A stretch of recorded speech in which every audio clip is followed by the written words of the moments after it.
Hello again, folks. Today we're going to be doing, as you can see behind me, section 3.4 and 3.7. Just to situate ourselves on the calendar here. It was October 15th, section 3.4, 3.7, right on schedule. Okay.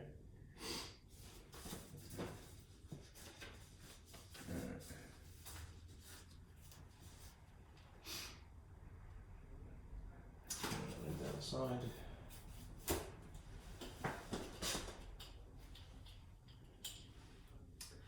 All right. These are about combinations of functions. Let me just give you sort of an overview, as I like to do. I'll call them combos.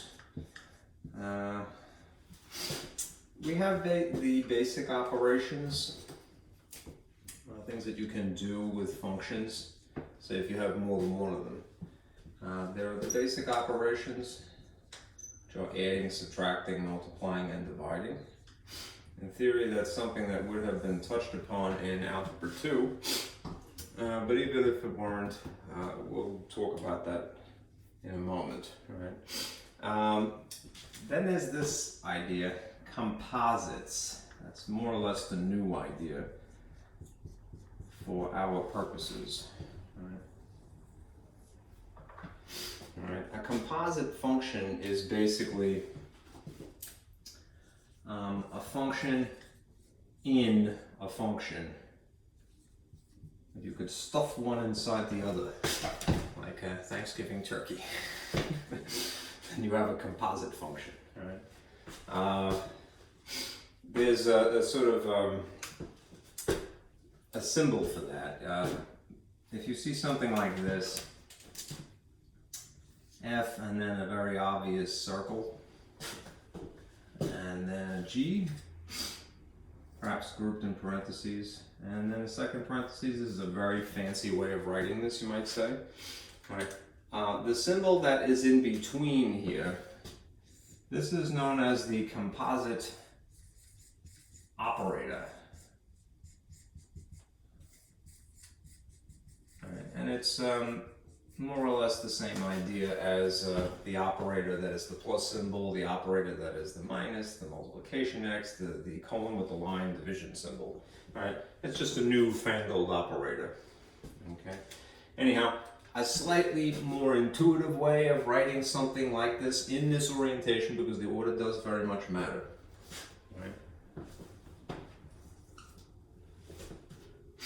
All right. Would be something like this. It should be in the frame. The first function is the outside function, and the second is the inside. So if you see F composite operator G, what you should assume is that this is the outermost function, and this is the one that is embedded in it, like so. And then there's the variable itself, which is the input. Okay. I purposely put these in the colors that I have because I want you to focus on them as if they were three distinct things, at least initially. In black is the outermost function, whatever is the function in the front, the first one. Draw that, all right? Then you embed the labeling for the second function, which is intuitively alphabetical, or one letter higher than F, right? G. All right, and then there's the input. All right.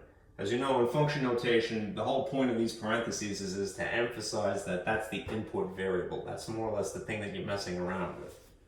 All right. Now, how would you read something like this? If you see F composite G, fog, it almost looks like, right? It's read as F of G of X, right? Or you might say, and I think this is a little bit more elegant, F comprised, meaning made of, or composed, that's it. f composed with g at x. Those are two different ways to refer to it. I like to say what I think is more intuitive. G, this is more my own way of doing it. G inside f. Right? That's literally what it is. It's the g function stuffed into the f function. Right? So this entire function's outcome becomes the input of the outermost function. All right, there's a, let's see, how shall I summarize?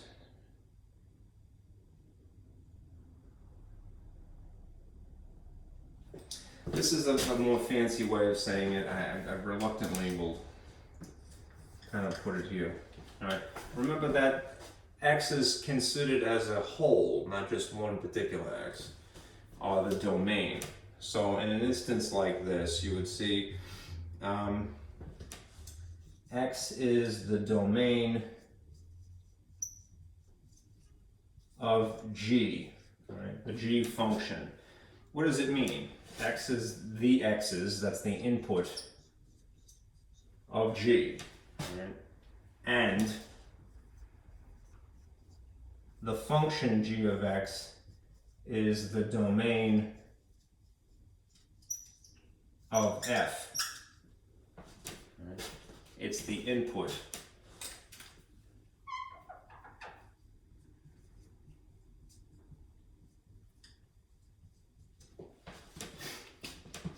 Okay? Anyhow, remember, the convention is that whatever is the first, that's the outside. Okay.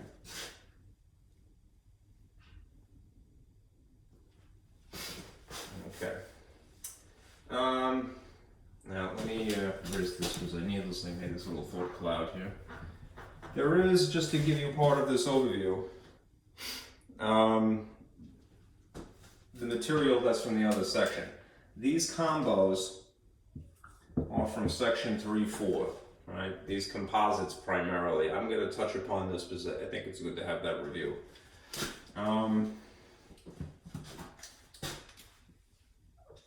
Just to give a little side note here.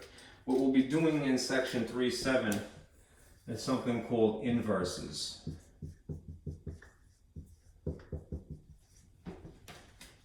All right, more details on that as the situation arises. All right. But this is section 3-7. All right. For right now, let me just leave the conversation of inverses as being something that's going to look like this.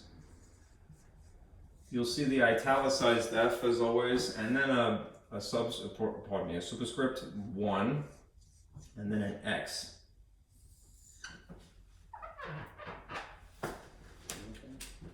This superscript is not an exponent. Right? It's just a label. It's what do you call it? It's notation. Notation to signify that the function is an inverse, right? As opposed to just a standard function. Okay?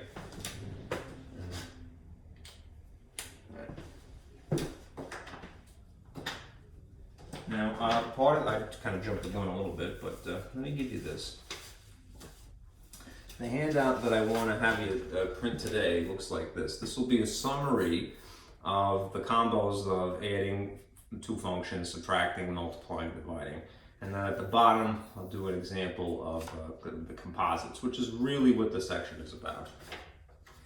All right. Then there's another handout that looks like this, right? That is basically a procedure for creating an inverse function.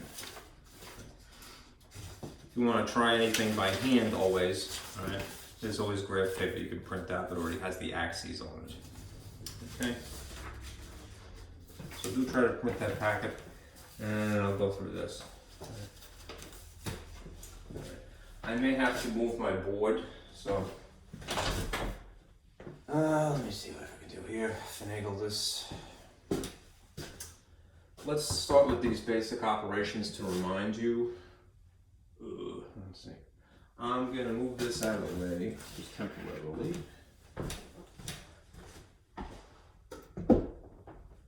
And borrow this old piece of plastic here. It's nice to have more than one sheet. I just wish they weren't cracked. That will do. It's a little bit more narrow, so let me rotate. That's gonna work like this. See, cheap special effects, folks.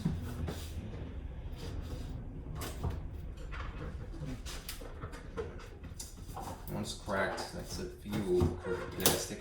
Very expensive acrylic plastic, I'll tell you. It's supposed to be $50 for one sheet. Alright. Now, I don't want to mess with the camera too much, so I can pitch it like this. And then I'll move it down ever so slightly in a moment. If I'm going to try to simulate this handout and without a projector here, so I'm making do. I'm going to orient my little plexiglass thing here so that it's more letter rather than portrait. Okay, or rather portrait rather than landscape. Okay, so on this sheet, naturally, I put these quadrants here. Okay. And I'll try to reserve space for these things, like so. Okay. And I do have to fit in one other thing. Let's say you'll be given some functions. Right? We'll call them different letters. So if the light is reflecting, I'll turn that off for a moment. All right. Let's say that you have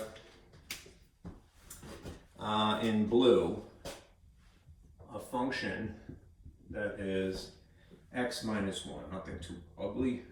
Right? And then in red, we'll have g, and call that 5x squared plus x. Okay. And then let's see if I can finagle the green here.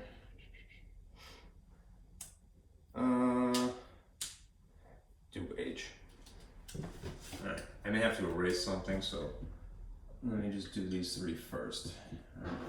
H of x, we'll call it just x squared. Okay, is that visible? I think so. If necessary, I'll turn the light back on. The glare is a little annoying. It's a terrible compromise. Anyhow, let's discuss how you add functions, how you would subtract functions, and at least how you would multiply. And then when we get to division, it gets a little bit more tricky. So I'll erase something at that point and then sort of expand upon that.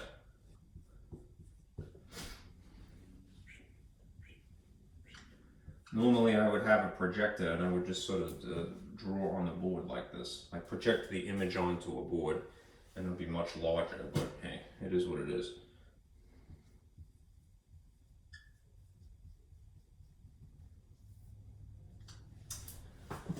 Okay.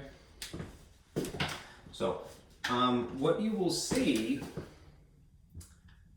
undoubtedly, is something written in function notation. So, in its most plain, not kind of vague, not too explicit way of writing it, an individual problem, a general way of writing, right? You would see parentheses with the contents f plus g on the inside, right? And you would know that you have an addition of functions. Now, as a group of people who are aware of integers, you know that it really depends on the combinations of the signs, but at least it's called an addition problem. You'll note that if you had a subtraction problem, it's basically the same procedures. Okay? If you had a multiplication problem, they might put the dot like so, the familiar multiplication dot, or just simply, I'll put H here instead just to make it more, or G. Sorry. They might put the multiplication dot, but I think because we don't want to confuse this with the newfangled composite operator, they may not do that. So more likely, you'll see these two things just simply bunched together like that. Right. These are very general ways they'll hint at what the operation is. Then there's the division type. I'm going to give you another function k, right, once I have a little bit more space.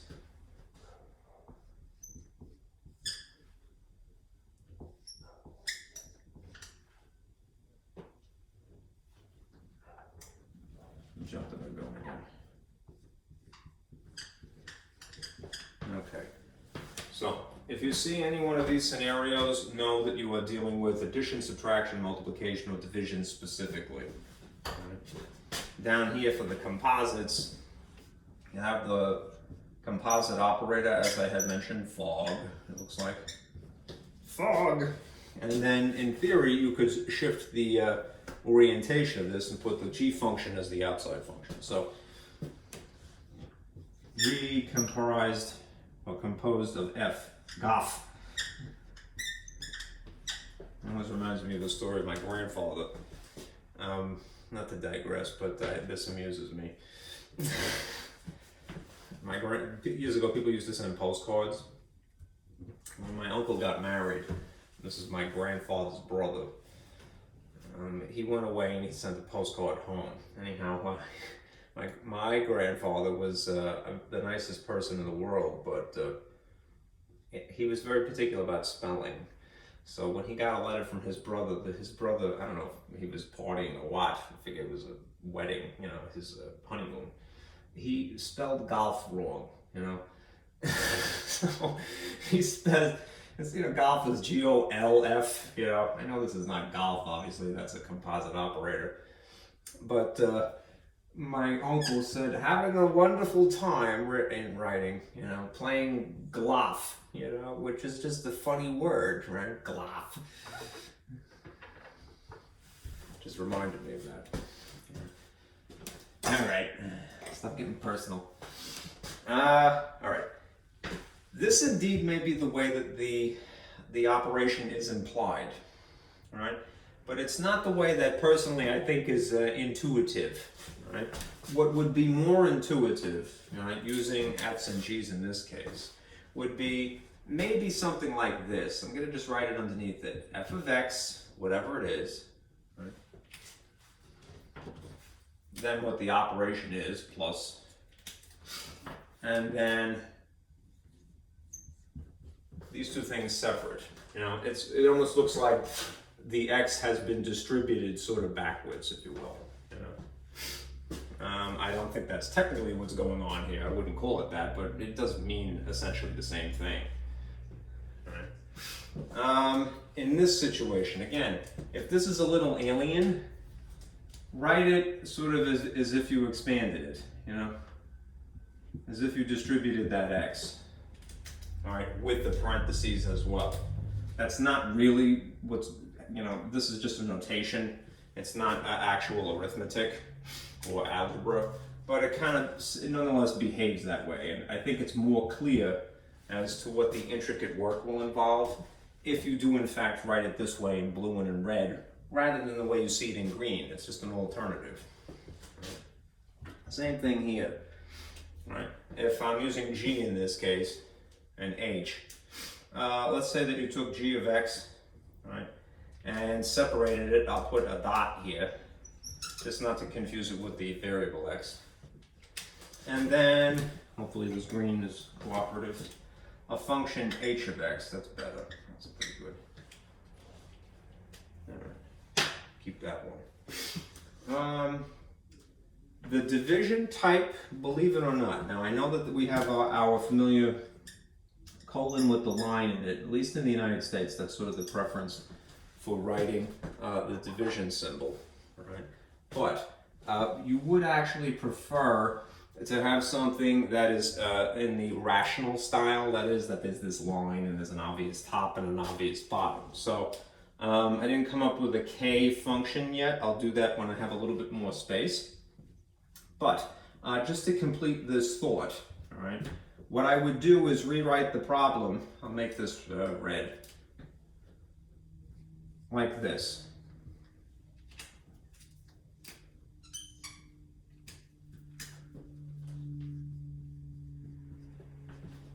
Just put the x as an obvious function notation, k of x, f of x, with that line in between them. Again, you would really prefer to have this line rather than that symbol. All right. Now as for these two down here, let me sort of pitch this so that it's a little bit better in the camera. Remember, if this is in front, then this is the outside. All right. So just as before, it's one function stuffed inside another, and if this is following the operator, then it's g of x like so.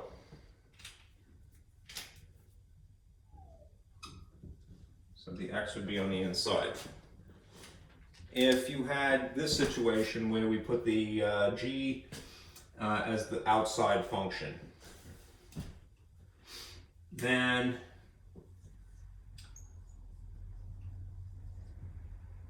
you would write it like so.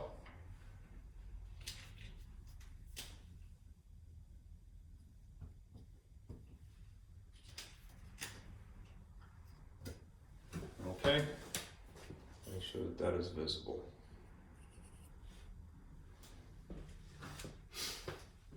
Okay. Beware, all right? These composite functions are not commutative. Right. Commutative, which means that the order matters.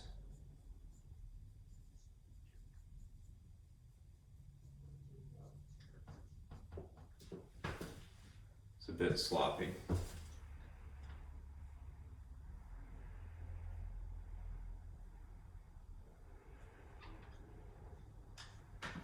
The order definitely matters, so that's why you have to pay special attention to what is in front in both of these cases, all right? You may coincidentally get the same answer, I'm not sure, without trying a couple of examples, but they're definitely not commutative, right? Coincidental is not 100% of the time. Coincidental is dumb luck, okay? So let's not do that. All right. Anyhow, that's an overview of the styles in which they would be given to you, and the way that you might feel more comfortable if you were to sort of expand them somewhat. Right? Now, if you're going to use the unique problems themselves, up here it may be a little hard to see naturally. All right, I've given you an F, a G, and an H at least, so we'll get this far, right? And then I will expand upon this. When you're adding two functions, remember, something that is given to in function notation, you're really only paying attention to the right side. So in this void here, I'm going to insert this. I know there's no parentheses here, but I do that more or less out of paranoia, all right? Sort of to circumvent any issue. It's a good habit to sort of be in, all right? When you're just adding two functions, you really don't have to do this, but I would be careful, all right? When I substitute for g of x, again, I'm just looking at the interesting stuff on the right side. So I would start always, whether you need it or not, whether it's superfluous or not, right, with the parentheses, right, in front of whatever the operator is, right. When it comes to subtraction, and we would have to do the exact same thing, it will definitely be important because you will have to distribute the negative to each of the contents, right? In the case of addition, you can get away with not doing that. Anyhow, when you stare at the inside of the parentheses, you follow the order of operations now. You see that they are not like terms, so you can't really combine x and 1 because, you know, 1 has 11 and 1 doesn't. And essentially the same thing here. X squared and x are not like terms. Right? So these are then at that point, right, unnecessary because we're not even going to distribute. Right? What we will do is write the answer in descending order. Right? That's good etiquette, pinky in the air, sipping tea. So the highest degree term here is 5x. We'll put that in the front. And then the x that is here and the x that is here, they're like terms. They can be combined, right? If it's 1x and 1x, then it would be more concisely written as 2x. And then there happens to be leftover minus 1. And this would be our answer. 5x squared plus 2x minus 1. Okay. In this instance, there is the added detail of having to distribute a negative to these contents, which makes this realistically x minus 1 minus 5x squared minus x. We still want to follow the etiquette, for lack of a better expression, that we've put things in descending order, which in terms of degree, that is the 2 here, means that you put the highest number first, the highest exponent. So there's nothing to combine 5x squared with that has no like terms. So we will again put that in the front. However, these two things that we did combine before, notice that now it's 1x and minus 1x. So if we attempt to combine them, they're going to cancel out of existence, which means this cancels this. Right? And then you're simply left with minus 1. And then this is your answer.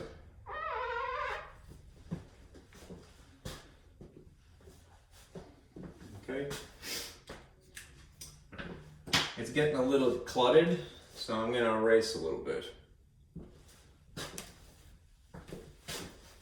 So I have this space, I'm going to erase this.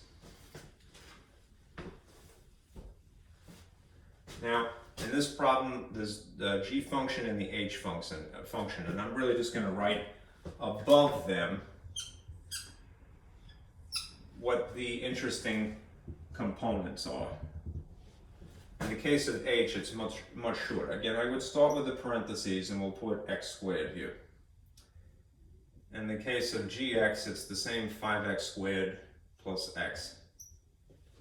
Normally, the x squared would be in the front perhaps, but because of the alphabetical order of this, it didn't work out. Right? G followed h. Nonetheless, if you recognize that the operation going on here is multiplication, you might intuitively know that what that means is that you are, in this instance, legitimately distributing. Right? So remember, when you multiply x squared and x squared, you're going to add the exponent. So you're going to have x to the 4th, right? And then there'll just be a 5 attached to it because it's really 5 times 1. When you do x squared times x, and it would technically be degree 1, add them again. So you're going to have plus x cubed. And this would be your outcome. Okay. All right. Now the division one. I got to give you a k, and the reason that I got to give you a k is because I want something that's going to work out reasonably well. Something that is interesting, but also functional. Functional. All right, so let me erase a little bit. I'm going to erase this. You don't have to naturally. I do. And I'll do the division work here.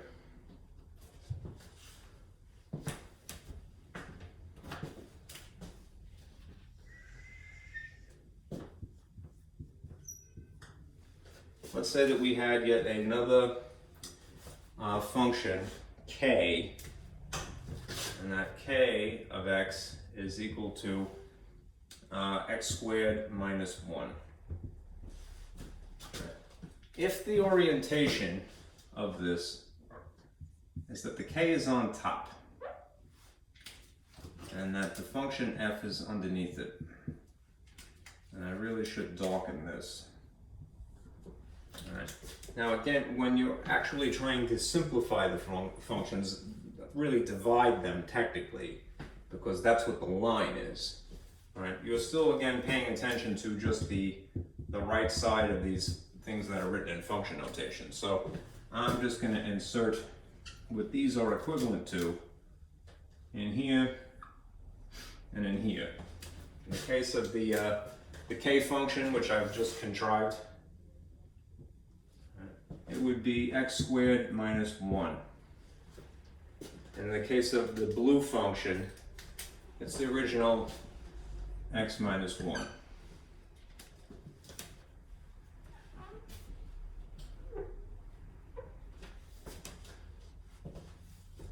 Okay. Now, if you have some experience with Algebra 2, right, and you knew that you had to basically divide this basically by simplifying, then you know what that really means is that you should factor. Right? And to that end, I want to just remind you of something from the handout earlier.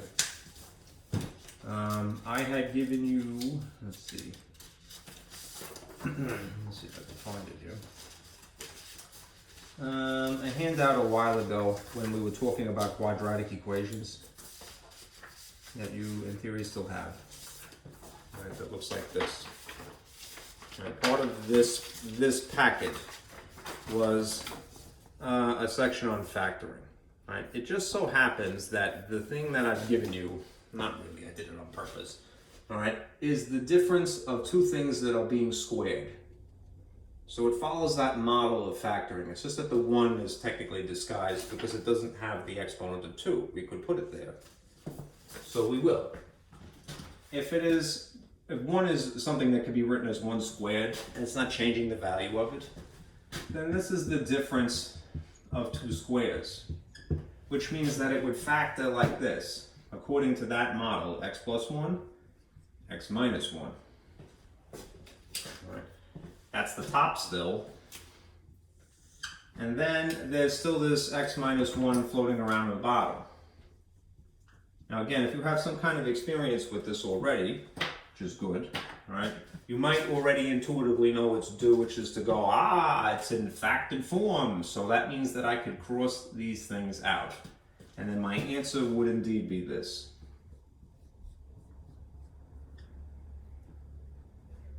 And you would be correct, right? But there is one other little caveat that you have to be aware of, right? Math hell. We don't want to go to math hell, right? And there's two things that would send us to math hell right now, anyhow. The first thing to avoid math hell is to not have a 0 here in a denominator. So a lot of times, if you've ever been perplexed when you look at the solutions in the back of a textbook or elsewhere, and you get the simplified answer like it is, it would be x plus 1. You would go, well, why does it say this after it?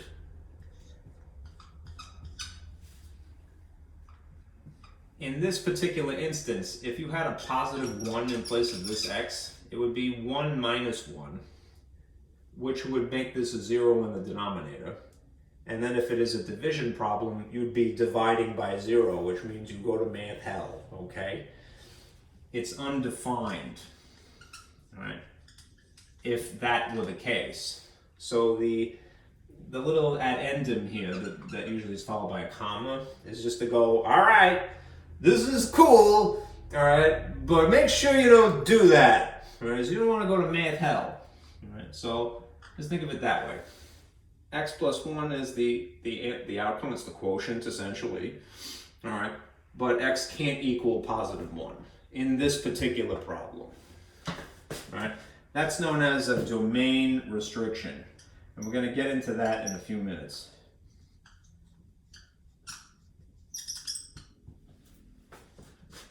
All right. Let me put this away.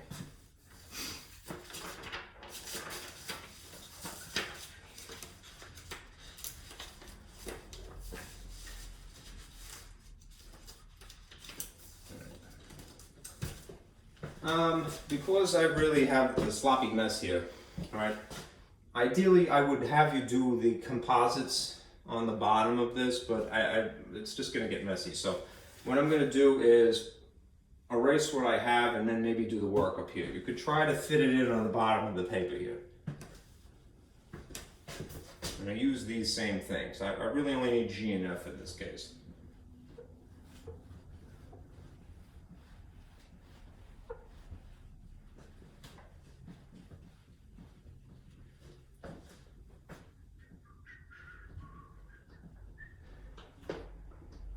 Hopefully that is still visible. It's a little far away, perhaps.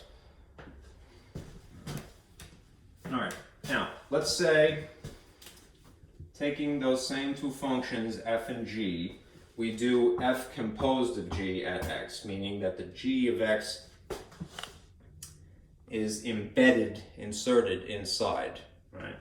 I want to do this example, right, which is really this. I'll put it here, f g of x. And in this instance, I'll do g as being the outermost function.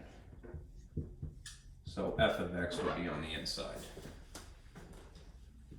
F of g means g inside f.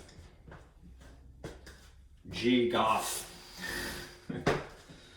Goth means f inside g, yes.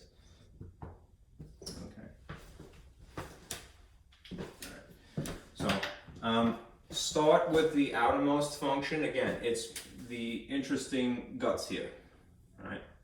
Which is, in our case, x minus 1. Let me just pitch this slightly so it's a little bit easier to see. All right. We're going to be taking the outermost function, its interesting parts, and just writing that to begin with. All right. Now, one little thing I'll do is wherever there's a variable,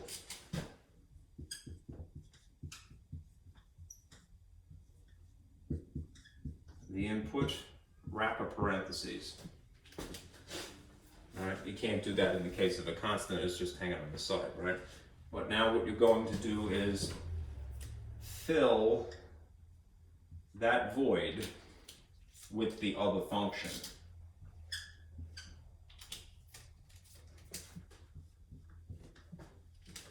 So if the other function is the interesting right side of it here is 5x plus 5x squared plus x, you're going to insert 5x squared plus x. Okay, because one function is embedded in the other. G is inside of f. The most that you could do at this point, since I didn't tell you what x was, and that would be evaluating, we'll get to that, is just clean it up. Put it in descending order. That is, ditch the parentheses now. So you're just going to have as an answer this outcome. It'll be 5x squared plus x plus 1. That is the outcome of inserting g inside of f. Okay? In a similar case, we'll start with g now. This has two variables, so I'm going to just write it. Right? If g is the outermost function, so we have 5x squared plus x. I'm going to start just by writing that. Right? And as a little favor to myself, let's see. I would, in theory, have to do this. Put in parentheses here. This one is going to be terrible. Put a little parentheses here. And then put x minus 1 in each of these places.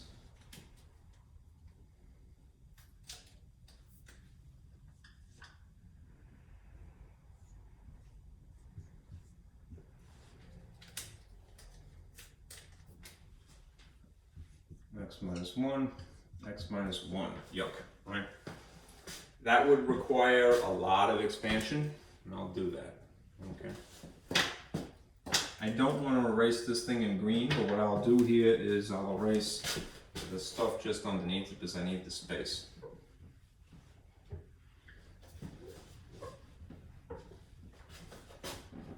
we're doing now f inserted in g.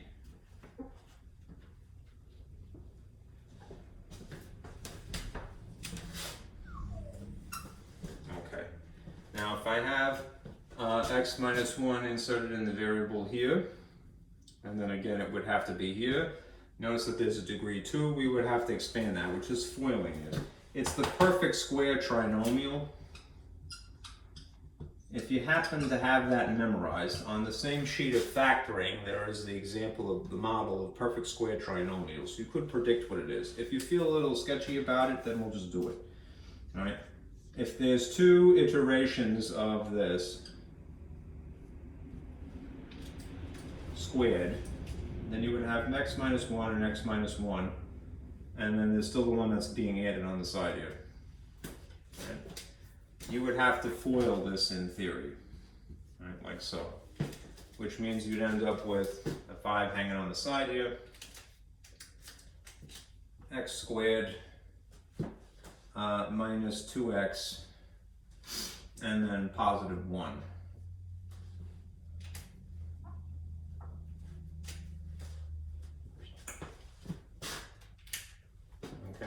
That's the result of the foiling here. X times x is x squared. X times negative 1 is one of the negative 1x's.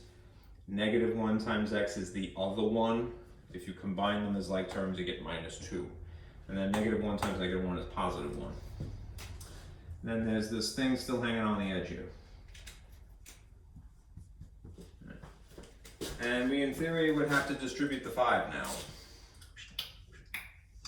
Little range war here. So you would have, let's see, 5x squared minus 10x plus 5. And since this is a plus this other portion here, the parentheses are superfluous. We don't need them. So we still have plus x here, and we have minus 1. And that means that if it's possible, we would combine some of the guts together. Right? There's nothing to combine with degree 2, right? But this degree 1x and this other degree 1x can be mashed together, which means that at the front we would have 5x squared. This is 10, and then combined with its opposite sign, we'll shrink the digit, minus 9x. And then simultaneously, there is this positive 5, and then there is this minus 1. Right? I always group the signs as you should, immediately adjacent, right, on the left side of the digit. This is, again, one of each sign. You combine them, you get, it shrinks, it subtracts. So you are going to get a positive 4. All right. Anyhow, this, what you see here, is the result of g of f, all right, of x. This is goth, all right, and this is fog, all right. And they're not the same answer. They're similar. This is 5x squared plus x plus 1, but this is 5x squared minus 9x plus 4, all right.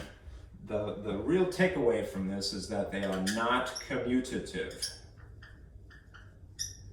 Commutative as in the commutative property, which would, basically the commutative property means the order in which you write stuff doesn't matter. And there's a commutative property for adding, and there's a commutative property for multiplying, but not for anything else. This is neither multiplying nor adding strictly, all right? It's composites, all right? So it's a new unique function, if you will, a new unique operation, I should say. Anyhow, it's not commutative. All right, that's an overview of all of that stuff. Get rid of this. Hopefully not break it. Okay. Now I'll put back my big board.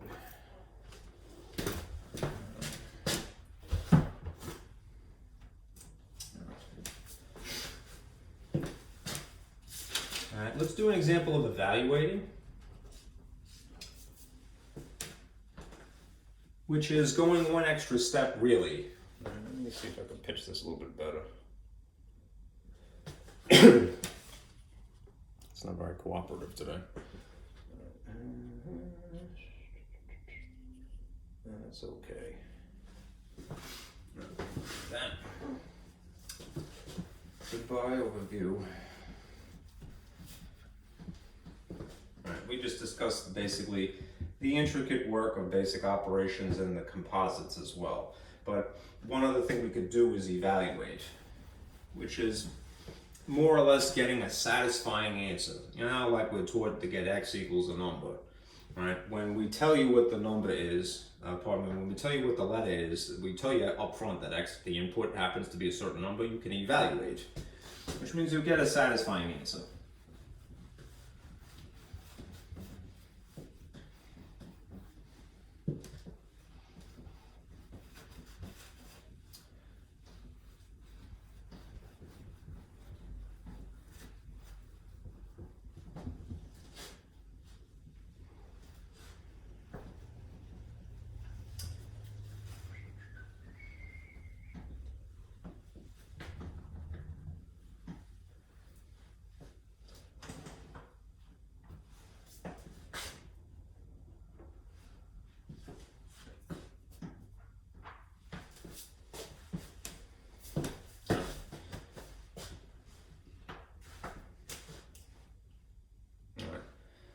Here's an example of a problem in which you must evaluate.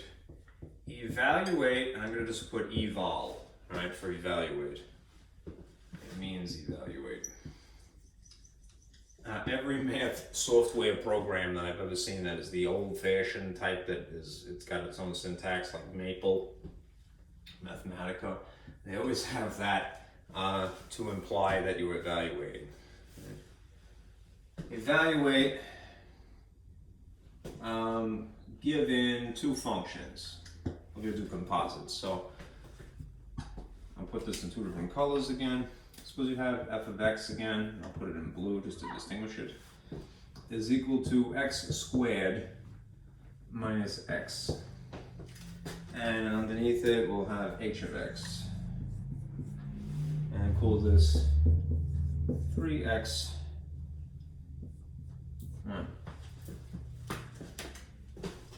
Evaluate for this situation.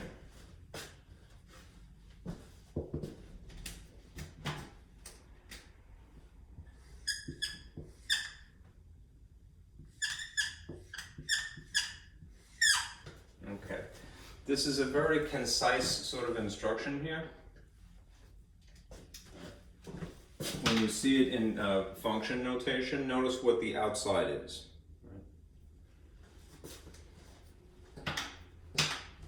And I'll put this in perhaps a slightly more obvious color in here. All right. This is telling you, without explicitly saying it, there's a little thought cloud, since x is the variable, that x is equal to 1. So you can evaluate this and you will get a nice satisfying number as an answer. All right. What you should do is evaluate the innermost first.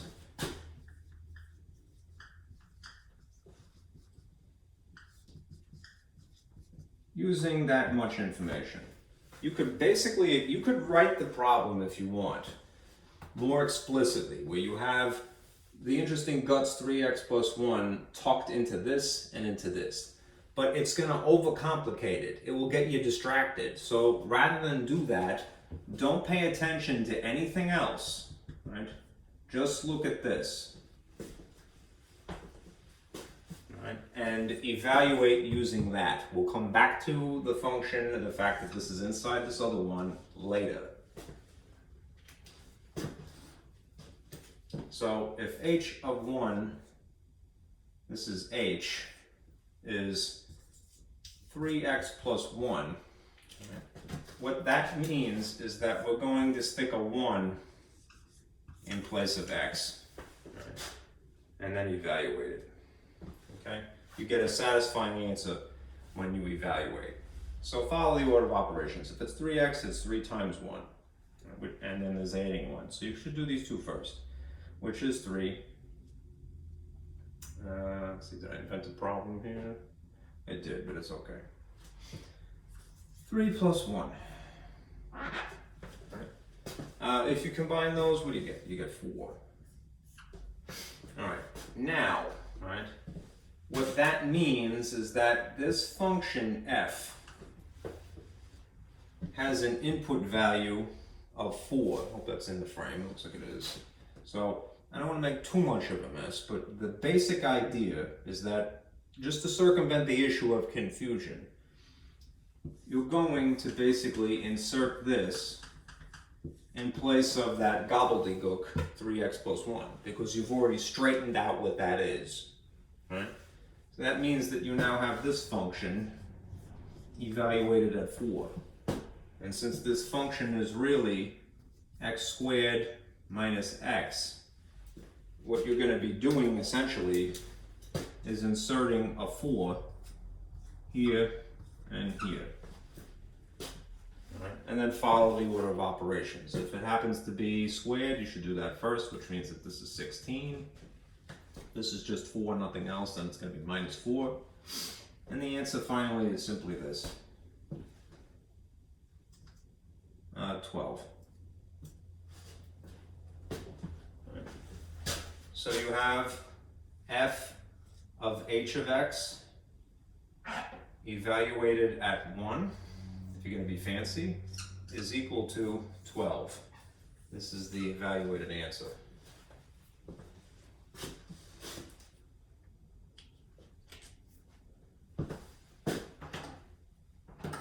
Right. Essentially what this means, right, to get back to that point before, the inputs of the innermost function are x's, right? But once you figure out what the output is from that, right? Using that input, you get an output.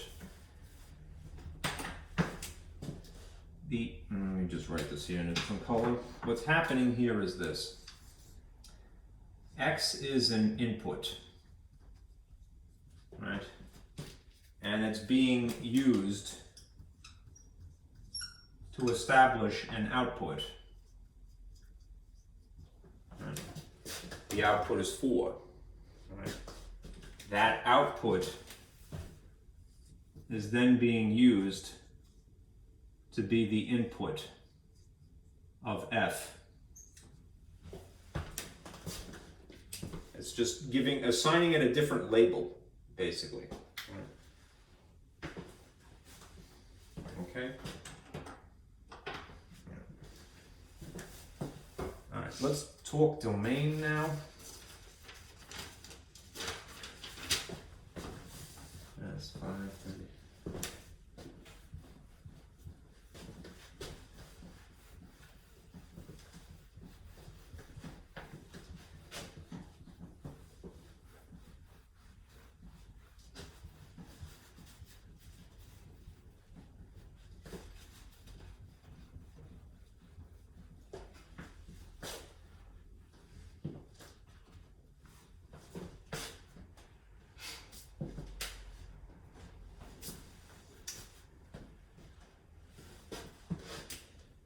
Here's an overview once again. In this case, we'll be discussing domain. Right, which, remember, when you think domain, think it's the set of x's. Right, which means it's the inputs, what they're allowed to be.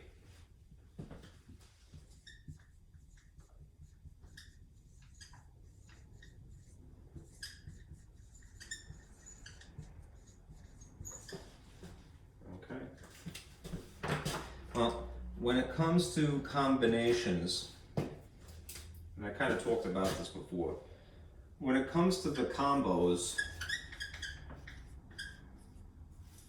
sounds like peanut pretzel, right? And the combos are sums, differences, and products. That is to say, the results of adding, subtracting, and multiplying. Right. The domain, what the x's are allowed to be, at least in this case, right, since we're dealing with polynomials.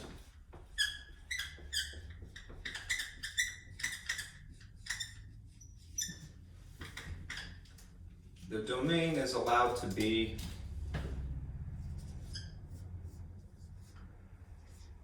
all real x's.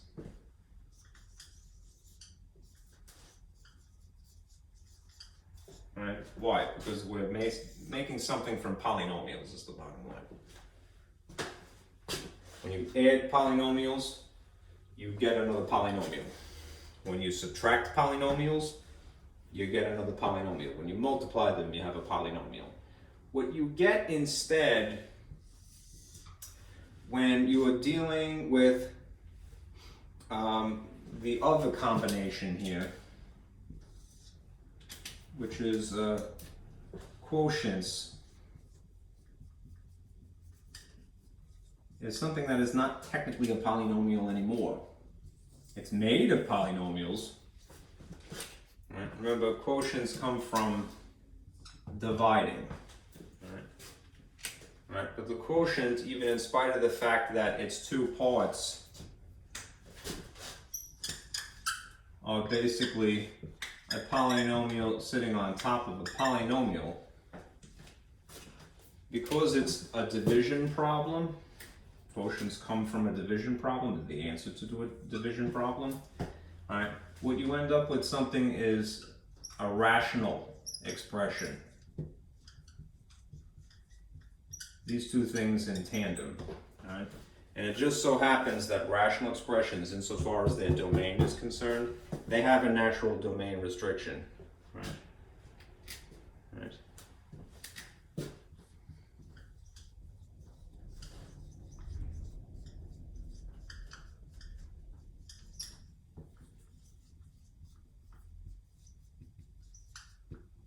Right. They can be almost all of this. Almost everything, right? But not quite, but with a restriction. Right? You have to find what that restriction is.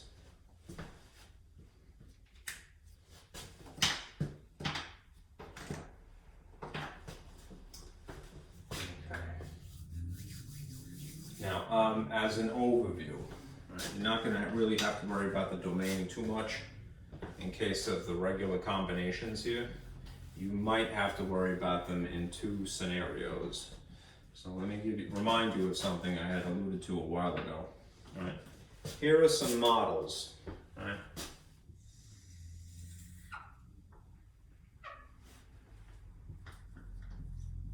Things that you would use given a certain situation. If you know that you have a rational expression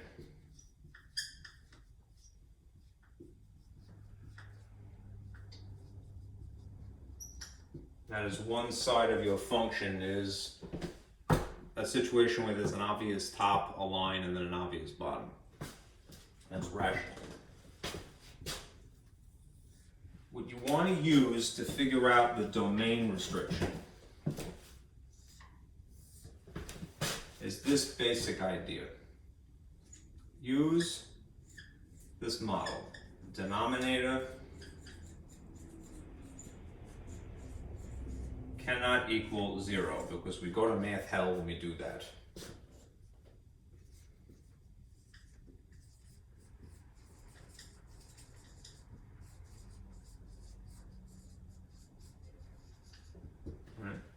When we find the domain restriction, we're basically finding the one or two, whatever it is, and perhaps it's a spectrum in theory, numbers in the universe of numbers that you're not allowed to have. Okay. There is one other possibility, right? And I did mention this a while ago, but I'll do it again because it's useful. If you have something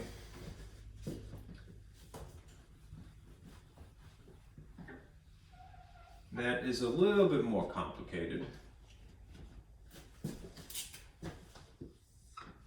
But it would be identified as a radical expression, or it's comprised somehow, that's the building block.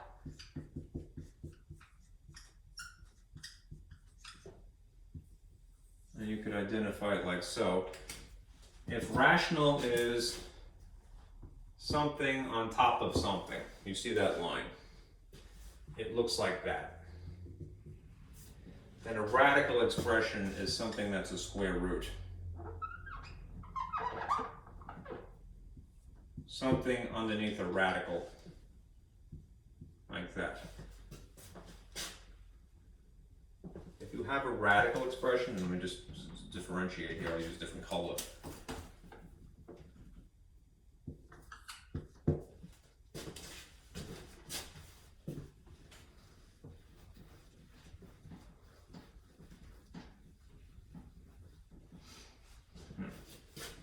Use this. Stylistically, I'm trying to be consistent. Radicand has to be greater than or equal to 0. Right? To find domain restriction.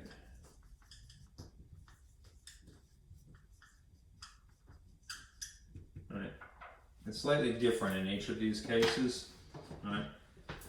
When you have no smoking equals here, cross out. All right. This is telling you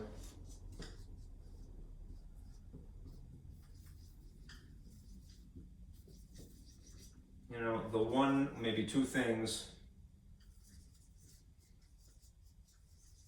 not allowed, right, in the entire domain. When you have something that's not crossed out, it's greater than or equal to, right, 0. This is telling you basically what the spectrum looks like, or where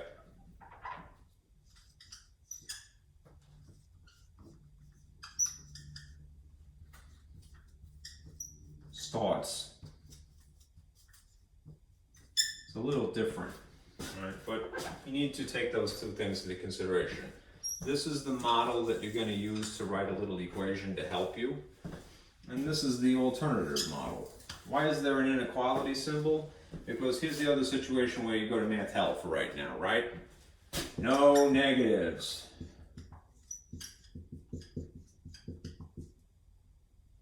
Under the radical. Under a square root. Right, this situation. Right, that's imaginary. Right, and we are trying to avoid that right now. Forbidden math. Right, just in time for Halloween. Right.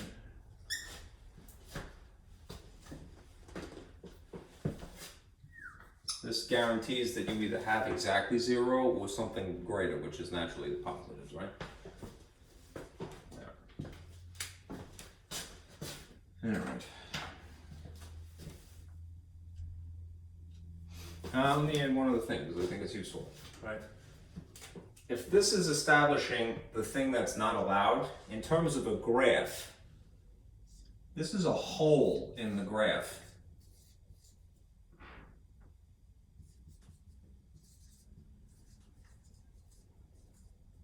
I think that's in the frame, looks like it is. Ironic, right? Like when you do a graph, like the most basic graph is one solution, it's a dot, ideally. But when you find some kind of restriction for rational expressions, they naturally have these. There's a hole in the picture. Right? It's the opposite, if you will, of a dot, which kind of reminds me of something else. I'm trying to think what it is. Doping. No, it's not doping. It has to do with electronics somehow. Yeah, it has to do with the making of transistors. All right. Holes, all right. All right, anyhow, I digress. when you have a situation like this, there isn't going to be a hole per se. It's going to be one of those situations where you have arrows. You will have arrows in this case too, but the thing that you've identified in this case is a hole. Right? Scribble arrows. That's not how else to describe it, that's how it looks. Scribble arrow. You like my eyes? Eyeliner, you know. I should do that, right? Get the mascara on, there you go. Sexy. You know, yeah. Alright, let's do an example. And we'll continue. Let's see. Alright, you have those two models. I just need the space, so I'm going to erase all of this.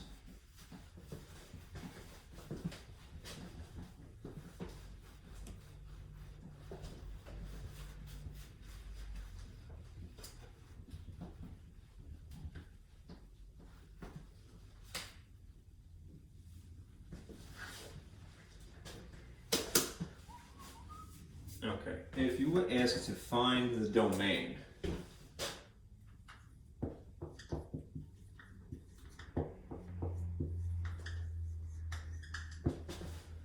of fog, basically, f of g, that is g inside f is what that means. All right, given two functions, f of x is equal to 5 sitting on top of x minus 1. And I'll put this in a different color just to distinguish it. G equals 4 sitting on top of 3 of x, 3x minus 2. Alright. Just realize again, what does it mean when it's fog as opposed to goth? Right? G inside F is what this means.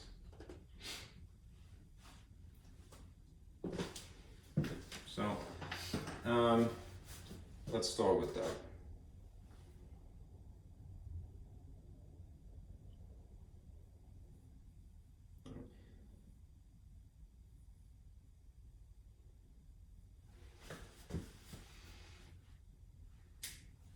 Do this in two parts, all right, just to avoid any complexity. All right. What we're going to do is firstly pay attention to the g of x only. All right. All right. Since it's the innermost.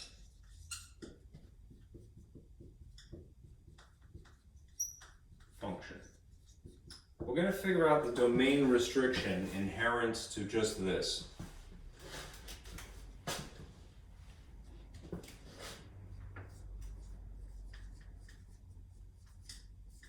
Because this is the innermost function, we need to find the domain restriction of this by itself.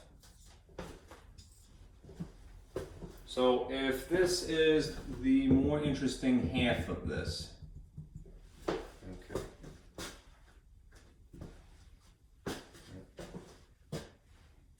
this like so. If g of x, I'm just putting it in green temporarily, is really the more interesting half, 4 over 3x minus 2, it's going to get even more, people get scared when they see these things like this. It is very complicated, but it doesn't have to be. All right, what we do is this. We go, all right, this is the notation, this is what it really is, all right? And then we're looking for the domain restriction. So when you are looking for the domain restriction, where are you looking only? Down here. We need only this, the denominator, all right? Because if our model is that the denominator cannot equal 0, I just have to solve a little equation for this. We don't even have to pay attention to the top. No matter how complicated the top is, it's just 4 right now, right? Forget about it. You don't have to worry about it. So I'm just going to take the model here, put the interesting, unique thing here, unique to the problem, this denominator, rig up a teeny tiny little equation not equal to 0, and solve.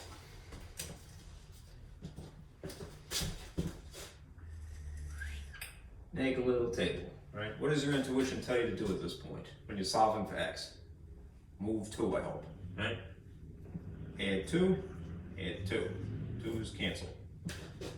What are you left with? 3x on this side, positive 2 apparently over here. Right? How do you get rid of the 3 if it's a coefficient? I'll put it over here.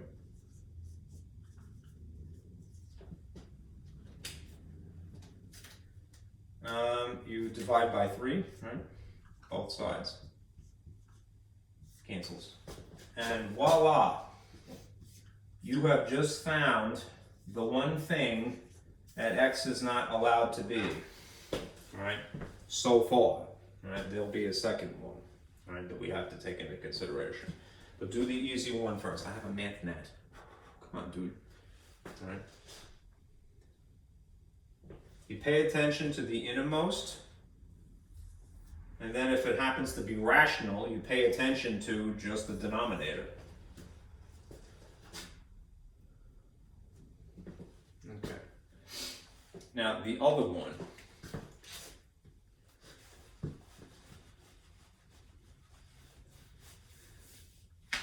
This one is a bit more complicated because of the embedding that has to happen, but it's doable. Right? And don't be dissuaded. Right? Here's the second one. This is, shall we say, first. Right? And this is second. Right? Insert and simplify. I don't think you can get away with just simply, no, I can't in that case, because this is a domain restriction. What you're going to have to do is take this, since it's on the inside, and stuff it into the x here. All right?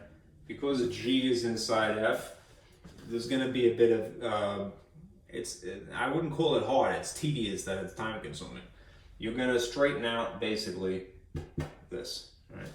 So, let me start with what's in blue here, and I may have to erase stuff. 5 sitting on top of x minus 1. And as I said, I'm going to insert and then simplify. So, although it's a little bit messy, I'm going to stick a 4 and then a 3x minus 2 in here.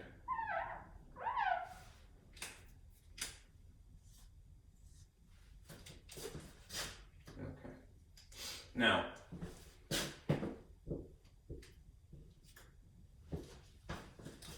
what is it still? I feel like I'm clutching my markers. If f is this, right? The f in this problem would be all of this junk blended together, right? The f specifically would have to have the g inside of it, right? What is it still even after doing that? This is still rational.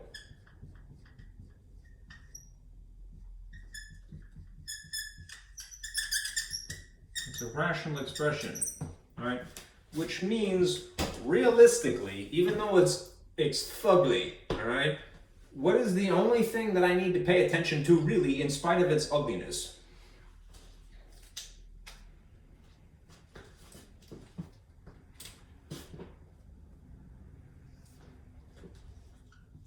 Because it's a rational expression, we need only the bottom. Just like before, we only needed the bottom. It's just a more complicated bottom. So we have our model. We have, it's a denominator, it's just an ugly one. A denominator cannot equal 0. We're going to figure out what, in this scenario, would cause it to be 0, where in which case we would go to math hell. Right. So we have 4 over 3x minus 2, that happens to be there,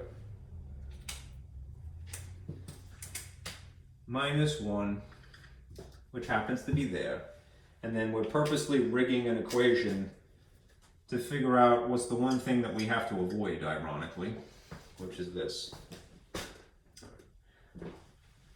Save this because I need the space, and then I promise you I'm gonna, finish it. Right? We're gonna work this right now to figure out what it's not gonna be, right? What is forbidden. I just need the space.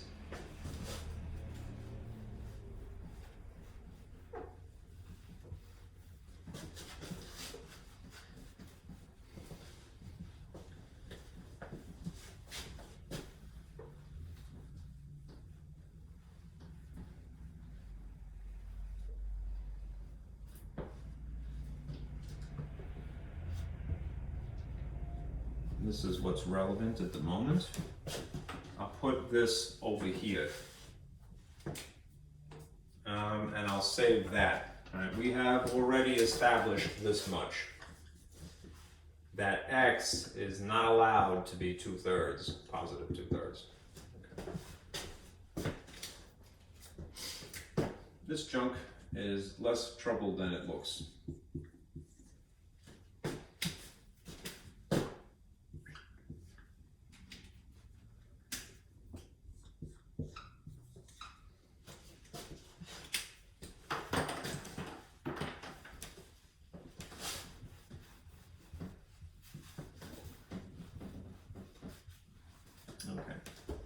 So we're going to solve a teeny tiny little equation.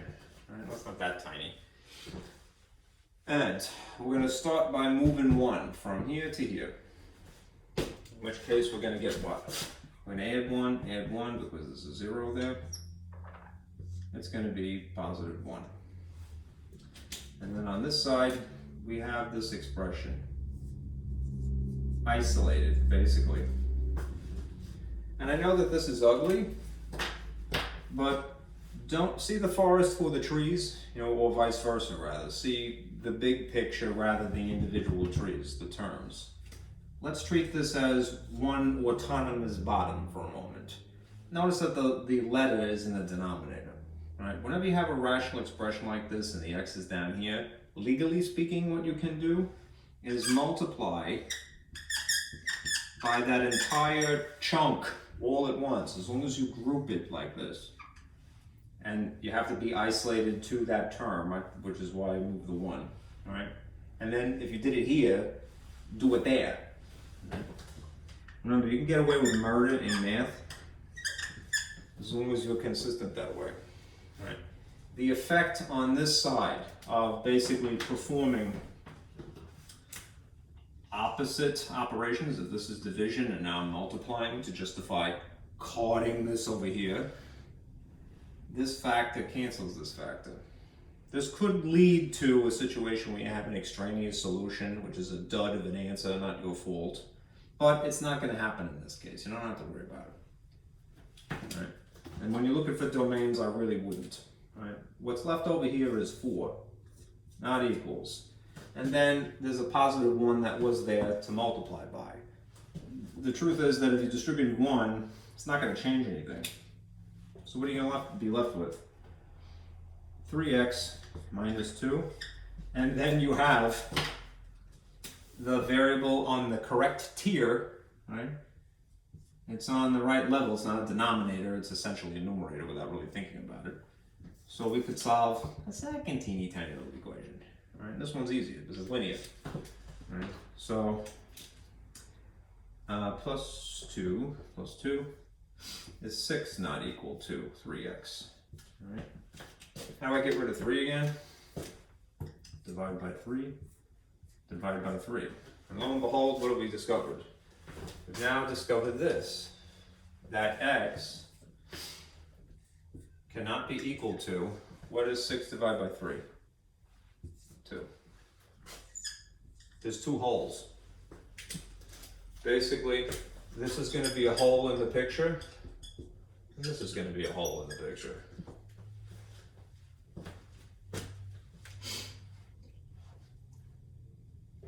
Alright, now finally, here's what we can do. Let's draw a number line. This is part of the work too. I'm going to call this step 3. Draw a picture to summarize. Okay.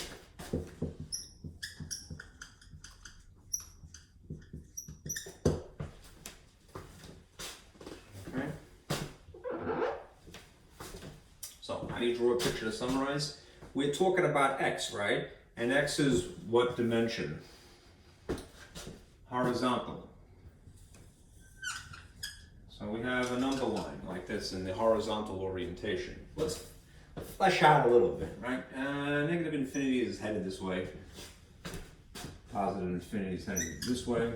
And always a good habit is to put 0 basically in the middle.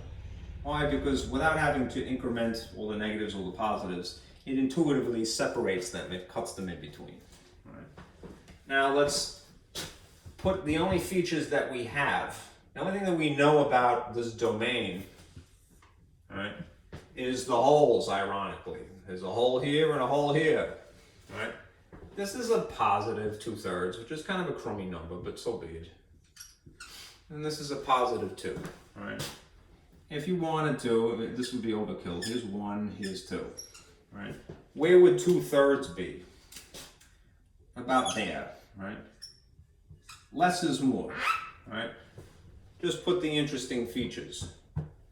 Right? They're both positives, so they're both in respect of 0 on the right side. Now, again, these are not equal. X can't be equal to these things because you go to math hell if you have these, right? Why? Because then you have a 0 and a denominator. So, for right now, using old-fashioned symbols, which might be a little bit more intuitive, I'm going to put a hole here. Right? And then I'm going to put a hole here. If the domain is asking you, when you're looking for it, what is x allowed to be, well, by sheer logic, if we found the only 2 things that x is not allowed to be, by sheer logic, what would be allowed?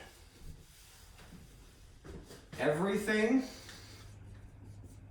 but these 2 things.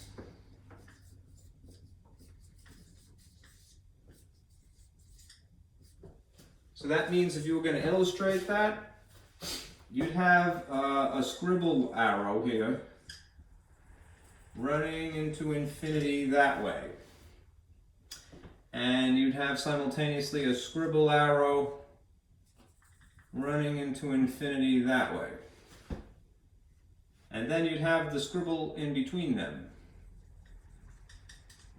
Okay. Now, if you want to take it one step further, 4, use interval notation. And you must use commas in the appropriate places when you do that. Instead of a hole, the newfangled symbol that's closer to interval notation would be to use a parentheses. So you'd have a parentheses oriented like this here. And then a parentheses oriented like this here. And instead of an obvious hole, what you would have is a gap in the spectrum. And there would be a second one here. A second gap, that is. Like so. Gap. And now you could basically summarize this drawing, you can dumb down the drawing. It's not proportionate. Look how short this arrow is, but it really goes into infinity. I could have overextended it. All right. This interval, all right, goes from negative infinity, comma, up to the point of 2/3. All right. Infinity is not a specific location, so as far as interval symbols are concerned, it's parentheses, even also. All right. We already established the parentheses here. This interval from here to here, right, where it's suddenly like a quantum particle exists again in the solutions, is from the boundary of 2/3, now is on the left, comma, and goes up to screeching halt 2. Right? Neither of these are included, so we use parentheses. Right? And then this I should have just made it longer really. This interval from here into positive infinity would be picking up at 2, still not including it, and going into positive infinity, which is also not a specific place.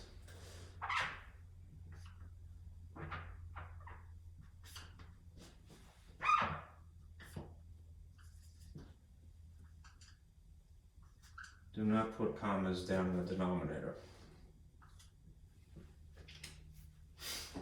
All right, now, when you're describing domain, you want everything that is possible. So the shorthand, this is the interval notation for these 3 intervals, all right, summarized, just taking out the line, basically.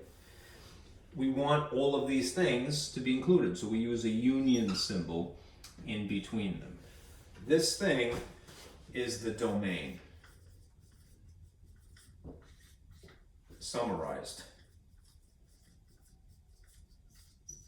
It's, to a casual observer, someone who has never seen this before, it looks like, I'm sure, ancient Egyptian hieroglyphics. But to we that are familiar with at least the number line drawing, we know that this is really trying to, in a less complicated way, explain this spectrum that stretches from here to here, and then explain this spectrum that stretches from here to here, and then explain this other spectrum, and it happens to be 3 because of the 2 holes. It's sort of like sausage links, right? There's a knot and then another knot.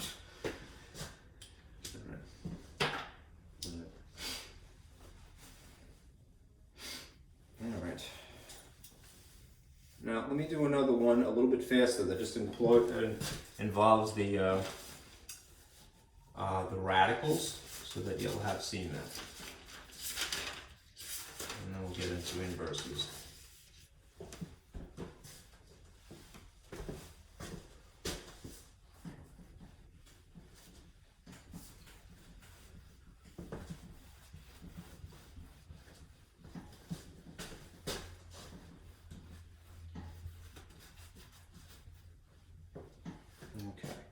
We'll do another fog, all right? G inside of F, basically, but we'll use these instead. We'll have this function F, which is a radical, square root of x plus 2. And then the second one, G of x, so I'm not too creative here, 3 minus x.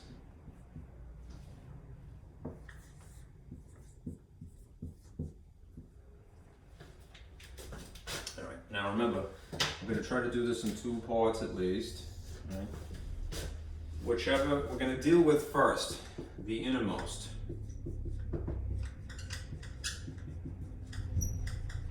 By itself.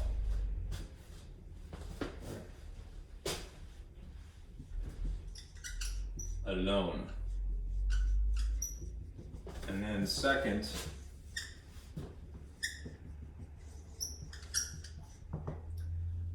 G inside F, because of the nature of it being fog. All right, to figure out what the domain restrictions are. So if this is what we have, the interesting guts of this, right? If G of x, that's a little too faint. is equal to, well, that is much nicer. 3 minus x, right? What kind of expression are we dealing with here? This is a radical.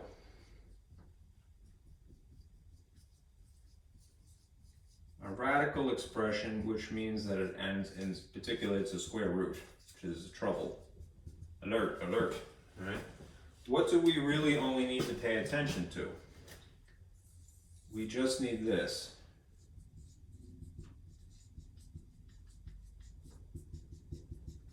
Ironically, right? That's what the way it is a lot of times. You get something handed to you that looks like, again, ancient Egyptian hieroglyphics, so it's like a little weird, okay, and it looks ugly, all right, but you don't have to be scared, all right? So there's a procedure. The inside guts of this is known as a radicand. That's the inside, all right? So if we figure out what the radicand is, and then rig a little equation that looks like this, that it's avoiding a negative, we could solve a little equation. So 3, let's just stick with the same colors, right? If it's 3 minus x is greater than or equal to 0, let's rig this to figure it out, okay? You could just move the x if you want. Or you could move the 3 and then figure out what happens when you have a negative here. That's your choice. I'll do it the slightly more complicated way because I think it's more explicit. So I'm going to move this positive 3 from here to here by a subtraction first. Which means that this cancels, and then you would have negative x is less, pardon me, greater than or equal to, the outcome here is negative 3. You could just reason to yourself, okay, this is going to be x and this is going to be 3, right, at the end. The minutia would be for this reason. The coefficient is -1 technically, all right, and if you wanted to justify moving from here to here, it would be via division of -1 and -1, all right? Insofar as the numbers are concerned, everything's going to cancel out nicely. The ones technically would just be 1 still. The negatives would become positive, and you don't have to write that. What you do have to write is the variable left over, which is x, and you do have to write that this would become a positive 3. But because it's an inequality, you have to remind yourself, we flip the inequality when we multiply or divide by negative. All right? That makes the adjustment necessary to maintain truthfulness rather than creating a falsehood. So if it's oriented as greater than, it's going to become less than. All right. We need this information. All right? Save this. All right? This is just taking into consideration the innermost function's restrictions. Right? That x is something less than or equal to 3. Right? This is not a hole in the picture. When you're dealing with radicals, it's not telling you where the void is. It's telling you where to start, basically, looking. Okay. Now, in this case, if we insert this, g is what it is inside of f, and here's what we would get. Right? If f is basically the square root of x plus 2. That's the interesting guts from here to here. All right? And g is going to be inserted inside of it. All right? Around the letter specifically, I'm going to put this input, the whole kit and caboodle here. So this square root of 3 minus x would have to be embedded in it like so. And that should extend over the letter x. All right, now we're going to just try to clean it up as best we can. Right?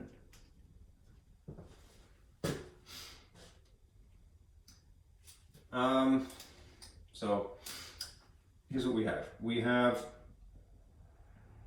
something that is a radical if f is this, even with the guts embedded, this is still a radical.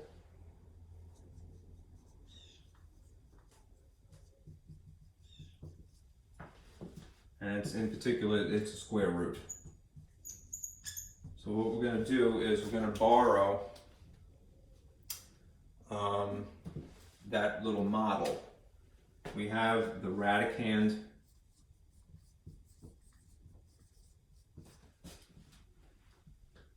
is greater than or equal to 0 to start with. I just have a lot of stuff to clean up first, right? This is what the radicand is here. And this is the part that you might get a little annoyed with. Right? Even though there's a radical within a radical, I only need this because that is the inside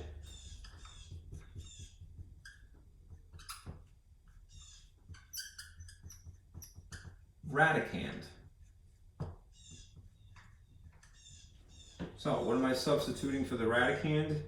This junk. 3 minus x plus 2 is greater than or equal to 0. I'll make sure I didn't invent a problem here. Oh, looks like it's okay. Good. All right. All right. Yes, it's a radical embedded inside of a radical, but I only need to pay attention to the inside one for right now. Okay? That extra feature is part of the other function. Okay? So, I'm basically good to go in terms of trying to rig this to figure out what x is. Right? So I'm going to write a small equation here from this, borrowing from the model. And I'm going to move 2 via subtraction, cancellation effect. What am I left with? Yuck here, right? I have this.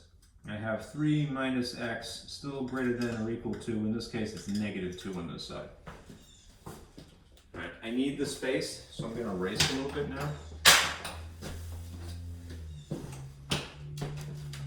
And I'm going to save some information.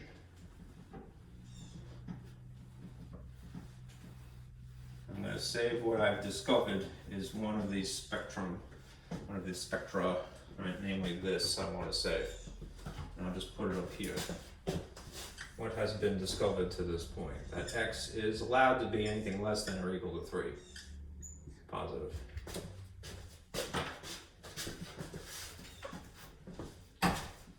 And I need now to just figure this part out. Alright, so if I have the square root of 3 minus x is greater than or equal to negative 2 from manipulating it. All right. You might remember from, when we first started the semester. All right. How do we deal with equations or inequalities that involve a square root? All right. You could put it in rational notation, which would be, in theory, to write it like this. This is the same as an index of 2. So that's the denominator, and if there's nothing written here, you could assume it's 1. And then multiply by its reciprocal. But what would probably be easier is just to do the opposite operation. What is the opposite of square root? Remember, opposite operations induce a cancellation effect. The opposite of square root is squaring. And you can only get away with this if you're consistent. Do it to both sides. Just to our advantage anyway, because look what's going to happen with 2. This cancels this. It rips the roof off the house, all right? And you're left with 3 minus x. This is still oriented like so. And this squared is affecting not just the digit, but the sign. That's why I always put those parentheses, right? For substitution, right? So this is 4. Now we have a reduced equation, inequality technically, and we'll go through the same process. We will move this positive 3 by a subtraction. We'll acknowledge that this is a negative x oriented greater than or equal to, the outcome here is negative 1. Right? The effect, if you want to examine the minutiae here, of moving negative 1, would be that this cancels and just leaves you with x. When you divide or multiply by a negative coefficient, we make the adjustment that this is less than or equal to the outcome here, right? These are positive 1. So we got two things here to take into consideration. X is less than or equal to positive 3, and simultaneously x is less than or equal to positive 1. Right? Let's draw a picture now to summarize.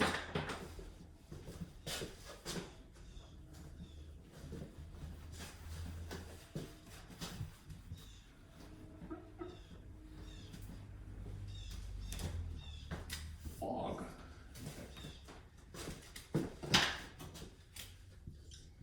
Picture. Picture. Draw a picture. Right. Okay. Again, we're talking about x, or just one variable, just x. X is the preference, right? It doesn't have to be x, but it could be. All right. This is one-dimensional, so it's just horizontal. And this would be a good way to start always, right? Infinity, arrows, and 0 cutting the universe into positives and negatives. Okay. Let's park these things in the appropriate places in respect of 0. Positive 1 would be here, and positive 3 would be here. Right. This, because it is nicely, right, letter, symbol, and then number, tells us two things. Number one, it's equals, so there would in fact be a nice dot here to say included in the old-fashioned way. But there's also this arrow. X is something smaller than 3. What is the direction? Well, if it's oriented as letter, symbol, number, it would just dumb luck always tell you that there's an arrow headed this way.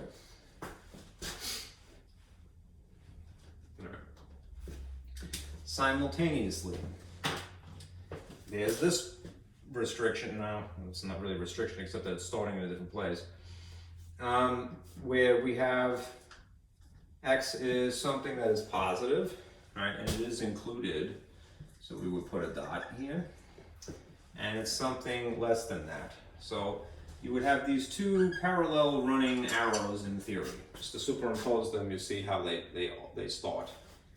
If again, all right, if the domain is everything that is possible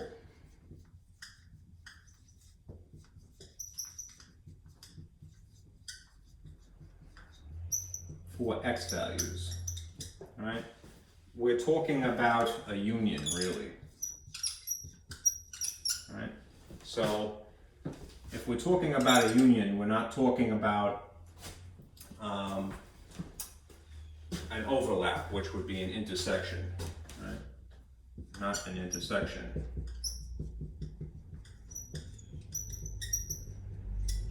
Right? So we're not concerned with the overlap, we're concerned with everything, all right? Positive 3, starting from here, rather than starting from here, would naturally incorporate all of the things in blue in addition to all of the things that are red. So a slightly better picture would be this.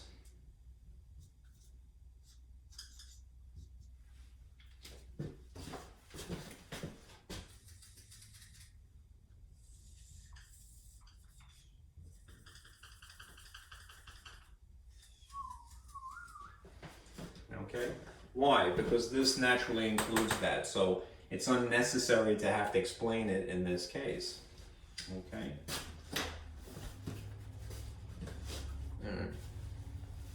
Anyhow, how would you then use intervals to explain this?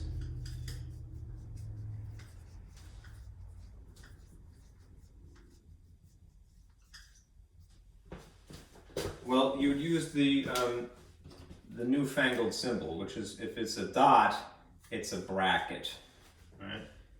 So the interval is not the union of several things, all right? In other words, there's no holes where we have to put the union symbol in between the intervals. It's just going to be one interval that accounts for both of these conditions. So It's headed towards negative infinity as its left boundary, and it's starting at and including 3. This is the best summary. This is the domain in summary.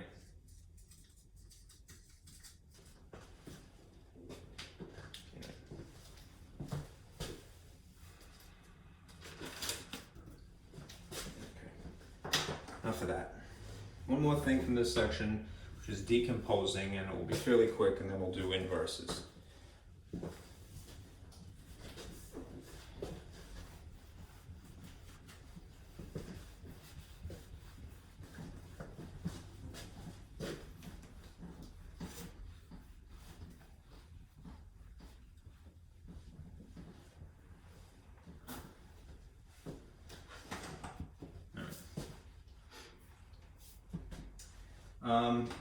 If you were asked to decompose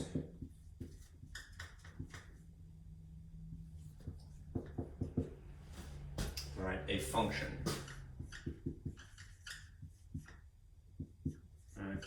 think of this as the model.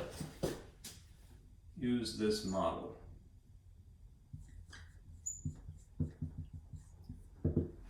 Let's call it h is the function that you're starting with.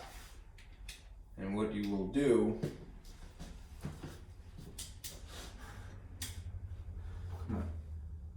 is attempt to break it up like this.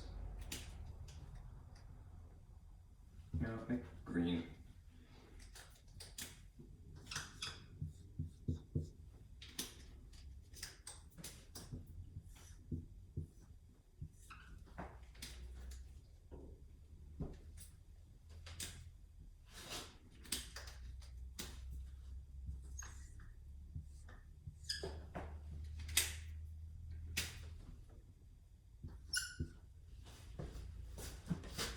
What's happening when you decompose?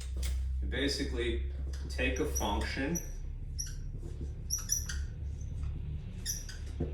and try to break into 2 functions.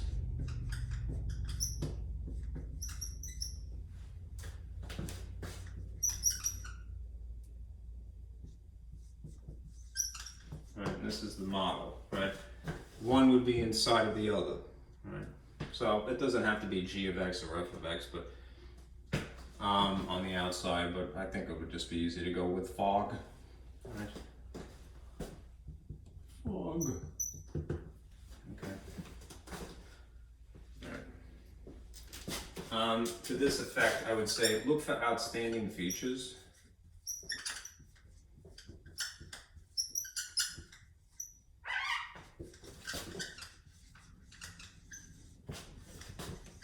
And those outstanding features would basically be, things that resemble, the parent toolkit functions.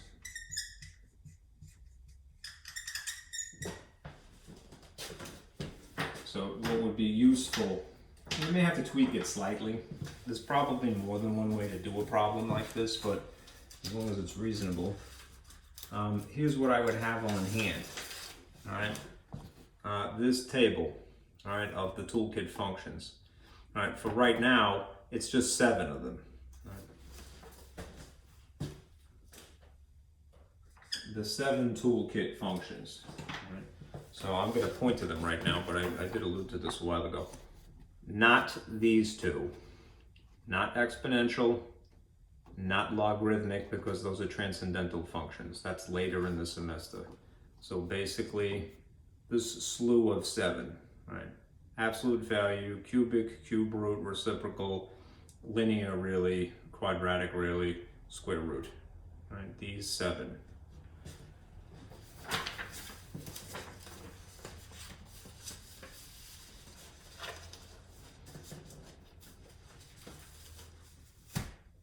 Okay, so here's an example. Okay, if you were asked to decompose this, it sounds almost insulting. Decompose this. H of x is equal to 1 over x minus 2, the quantity squared. Ask yourself, which of the 7 parent toolkit functions does this resemble? Right. Here are some outstanding features. There is an obvious line here. Right. So, of your choices, I shouldn't have put it away, I'll pull it out again. Which of these 7 does this most closely resemble? I mean the actual equations, not the graphs per se. All right. The thing that has a line in it is the reciprocal function, is the most dumbed down version of a rational. All right. So I'm going to put that little thought bubble here. All right. The reciprocal function, right, a type of rational function, right, because it has that line, right. The reciprocal is really simplistic. It's just 1 over x. It's not x minus 2, granted, and it's certainly not squared, but maybe we could finagle that, you know. Let's say that we modified this ever so slightly.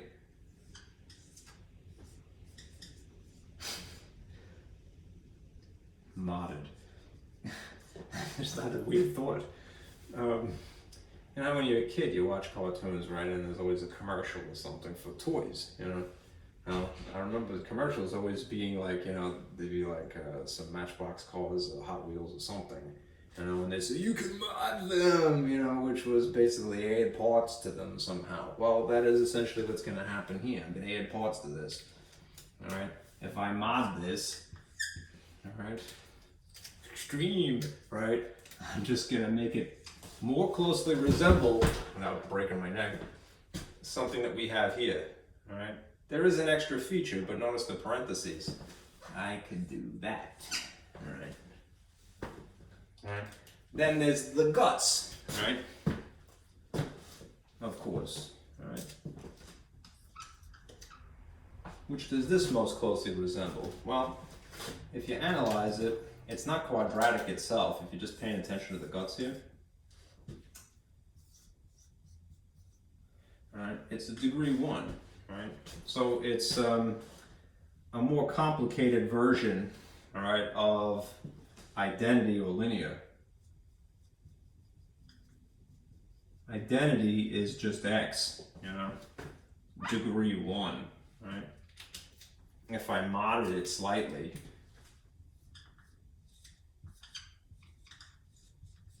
let's just call it x to the first, but it has an extra, you know, feature here, minus 2. Right. All right. So there we have it. All right.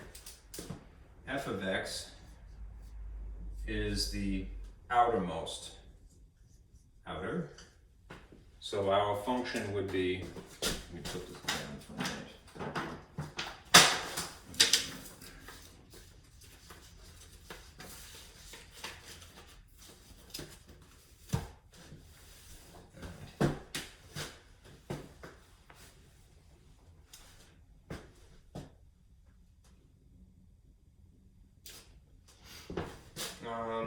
Our f would be this, 1 over x squared, and our g, which is the inner,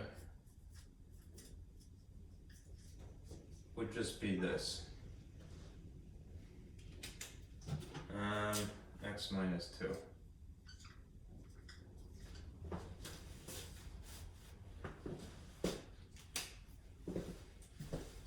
Okay.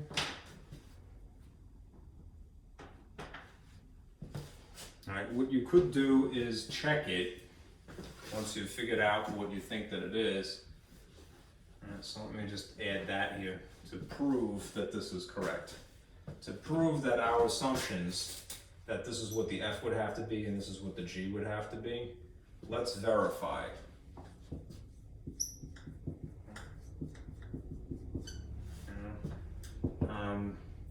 Plug g into f.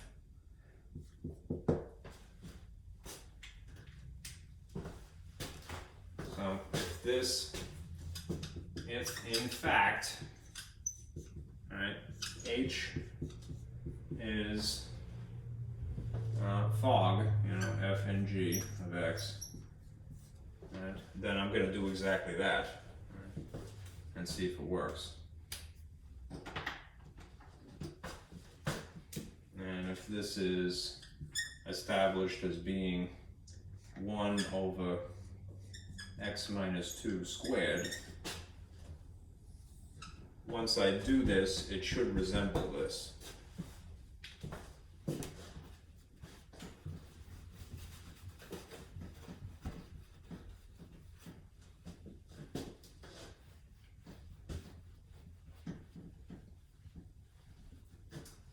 So let's do that. Fog is, again, put g in f. Here's f, as I have established it. All right. Here's g.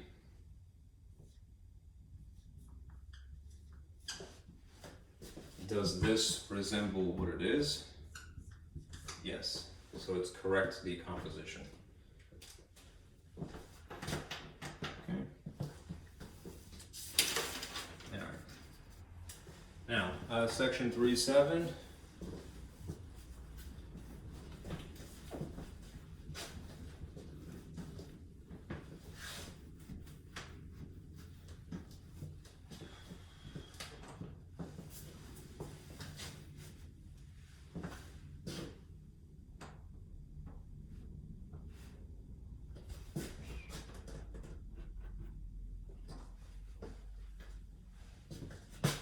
Let's discuss inverses. Section 3.7. All right.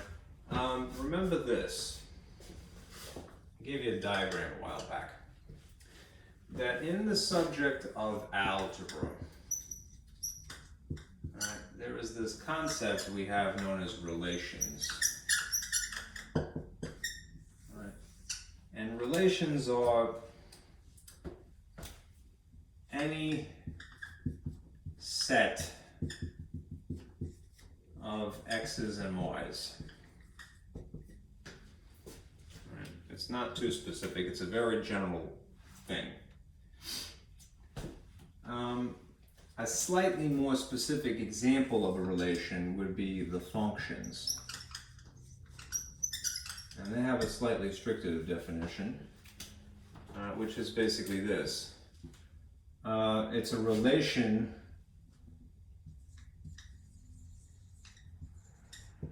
with no repeat x's.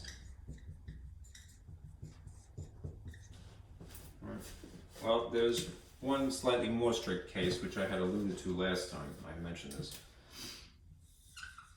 A certain subcategory of functions, the one-to-one functions.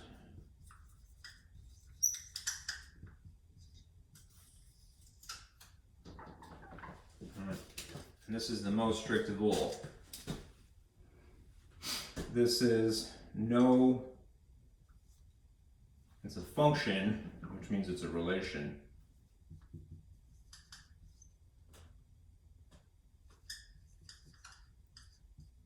with no repeat x's or y's. Everything is completely unique. Another way of testing this is the vertical line test and the horizontal line test. All right, relations, that's something that is strictly a relation, it's nothing more complex than that. These fail. We need to acronym that. These fail the vertical line test. Functions pass the vertical line test. And one-to-one functions being what they are, pass both. They pass the vertical line test and something called the horizontal line test.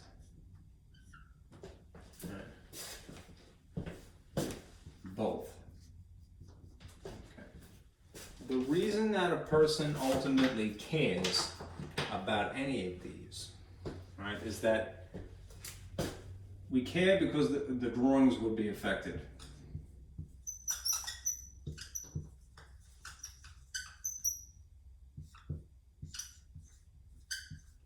These conditions affect the drawings. Okay? And in particular, this is the subject of today. Only one-to-one functions can have an inverse. So if we know that something is not a one-to-one function, we wouldn't bother looking for its inverse function. All right, that in a nutshell is what we're going to be talking about right now.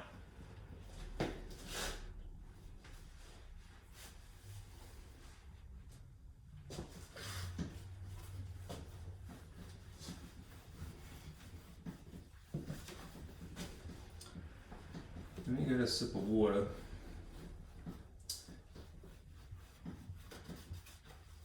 I'll be right back.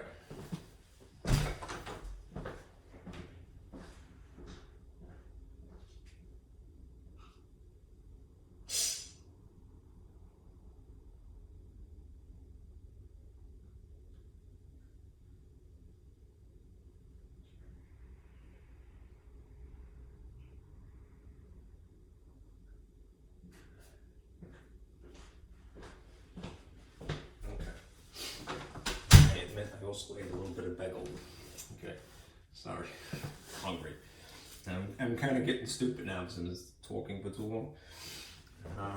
So just to keep me conscious. All right, here's another little overview.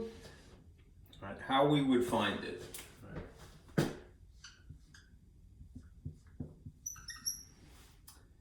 How to find an inverse.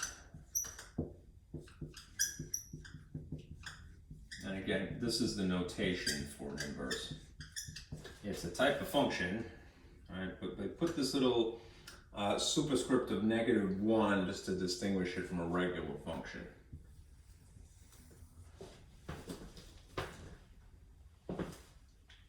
Okay. There is a way to do this informally. There is a way to do this graphically.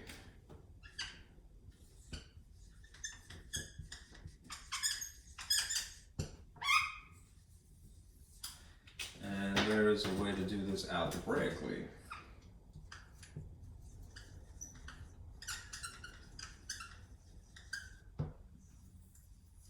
That is with a picture, just with numbers.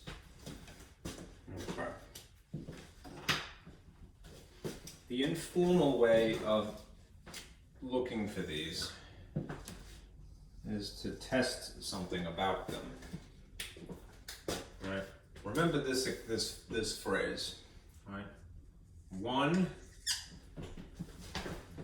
undoes, that's kind of vague, right? The other.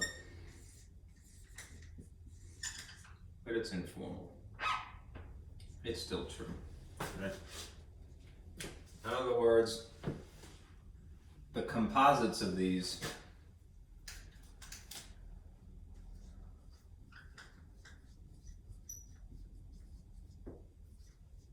of a function and an inverse function produce an x equal x. So if you had, hypothetically, a function with its inverse embedded inside of it, if it is truly an inverse, then this would be the outcome. If you had it rearranged, if you had the inverse as the outside function, or what you think is the inverse, you suspect is the inverse, if you insert the function into its so-called inverse, then this would be the case. Test either one of these situations. I mean, it would be very, very thorough to do both of them, but sometimes they're very time-consuming. You test in this way. All right, graphically. Let's see if my greens are working with me. That's okay. It's always a little bit too faint. Let me put this on. Graphically, you could tell just from a picture, one is the reflection of the other.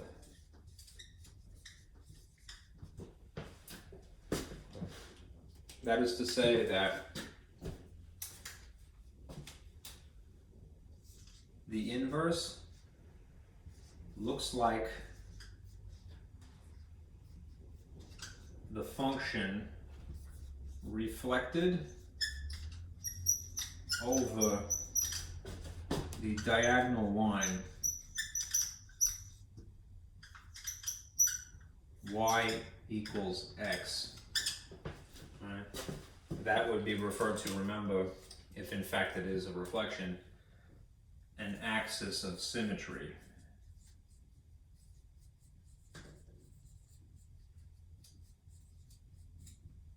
This would be the axis of symmetry. That line, this is out of the frame slightly.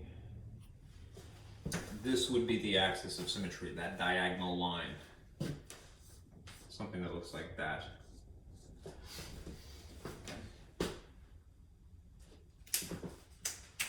Looks like.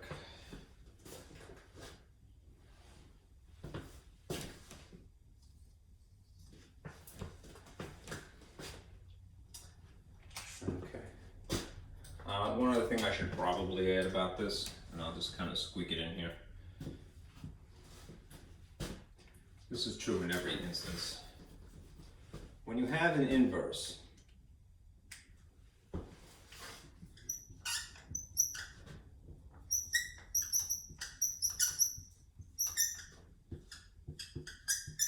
I just abbreviated INV.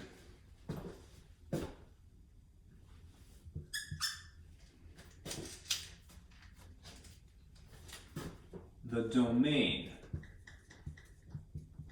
of one is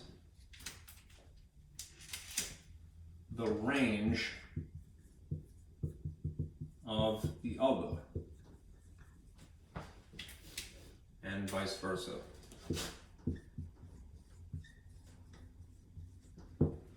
Okay, so if necessary, what that means is that, especially if you're trying to establish a drawing from without doing too much technical work. I'm writing on my hands here, please forgive me. Okay. Alright. You can borrow the x and y and make it a y and make it an x. You could swap them. Swap. This will become that, and this will become that. If you need to get some points. All right. The last thing algebraically is this other handout. I'm just going to allude to it here because this is a procedure.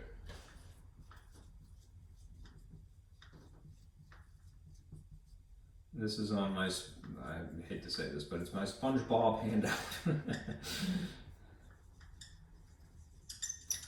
All right, I'll point at it right now. Yeah, it looks like this. this is one of the part of the packet for today. All right. Step 0 is you need to verify that you have a one-to-one function to begin with. If you don't have a one-to-one function, you're not going to bother with these steps. All right. These two, what would be step 2 on my list and step 3 on my list, these you can do them out of order. If you want to do this first, if it's more practical to you, you can. If you want to do this first, if it's more practical, you can. Right? Anyhow, if you're wondering, geez, why did you put SpongeBob on here? Because I'm a jerk. I don't know. But I was being funny, you know, because it's fun, right? You know, the root, this, you know, if you have to explain a joke, it's a bad joke. All right, but here, I'll tell you why I did that. Math is a very serious subject, right? And unfortunately, that puts people off, you know? It seems alien, even though it's our collective inheritance, really, humans. It kind of is inhuman, and it's seemingly inhuman. So I put something silly in there because it made me happy, you know, and I hope that it makes you happy too. It just so happens that the word function, you know, has the same 3 letters as the word fun, haha. All right, and then I'm a little bit old for it perhaps, but I have much younger sisters, so when she was a little kid, I used to watch cartoons with her, and one of the episodes of SpongeBob is when he sings about uranium. Well, fun, what is it, the initials for fun are friends, F is for friends who do stuff together, U is for ukulele, N is for, I forget what, and then plankton, you know, corrupted that into something evil, right? So it's like, U is for uranium bombs, N is for no survivors. You know, there are 2 polar opposite perspectives of life. Anyhow, I hope that cheers you up. Let's do some informal looking for a function.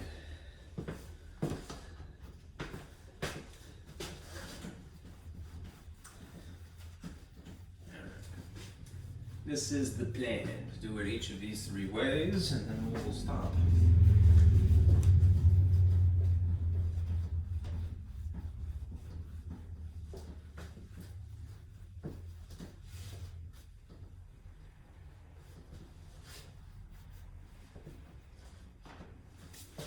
All right. Let's say that we have to verify.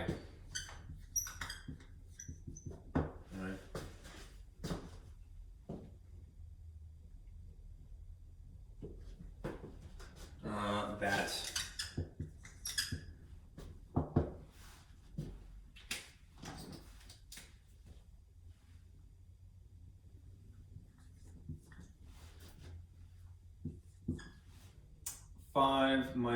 five sit on top of x minus 2, and I'll just call it a function for now. All right. Is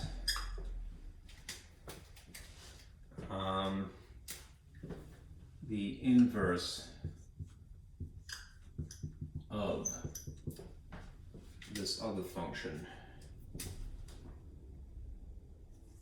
g of x is equal to 5x plus 2. We're going to verify this. Okay. If in fact, I'll put this in.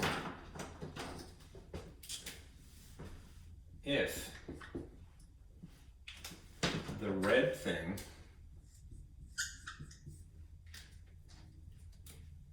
is in fact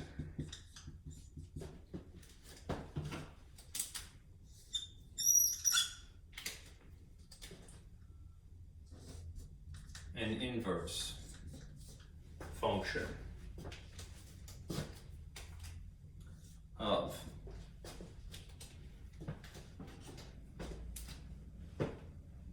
g of x,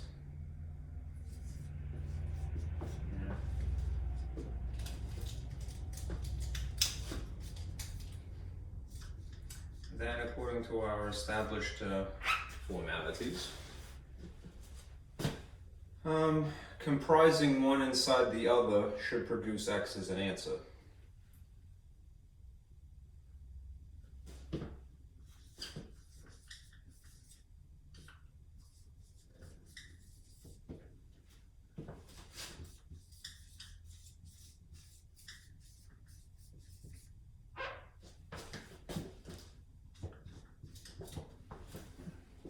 composing one, and it really shouldn't matter which one you stick inside of which.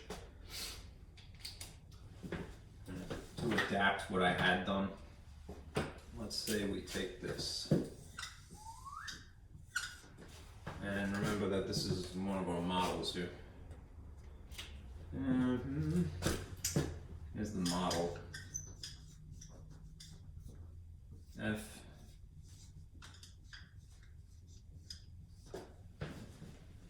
The only difference between the model and this particular example is that I've labeled the function g instead. So if you wanted to, and this could equal x if this is true, you could adapt it ever so slightly according to these labels. How would that look? Well, that would be the inside one.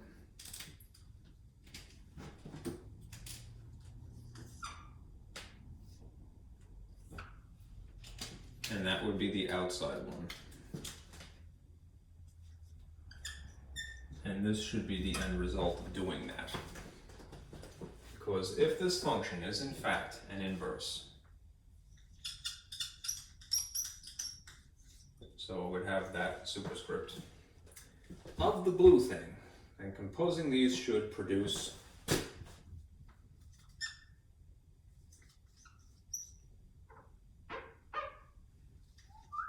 x. And that means that it would work out like so. We're going to stick basically the red thing into the blue thing. So how much of it? Just the interesting half of it is going in here. And then we'll see what it works out to be.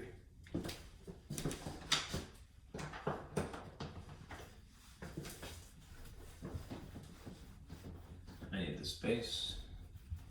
So I'm going to put this here. I'll start with g, the interesting half of g, which is 5 sitting on top of x plus 2.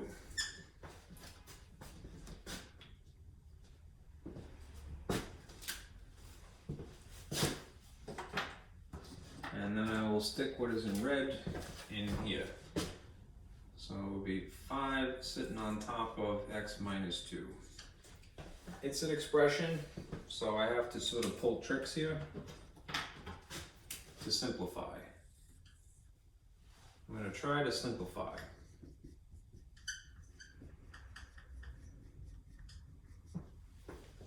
And you could have done it the other way. You could have stuck, the blue inside the red, but it might be a little bit more complicated. And you only know if, as a result of trying one way or the other.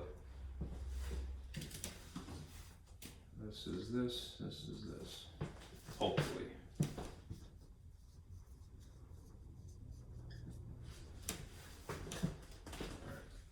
All right. Let's see. You have, in the big picture, two operations going on. You have division disguised. This is really division. And you have addition. So if you follow the order of operations, and you should, which of these is more important? This is really where your focus ought to be. All right? Now, one thing you may have to remember from arithmetic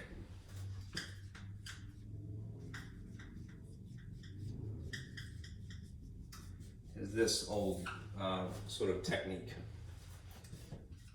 A fraction, when you have something, when you divide by a fraction, or something that looks like it, what you should do is this.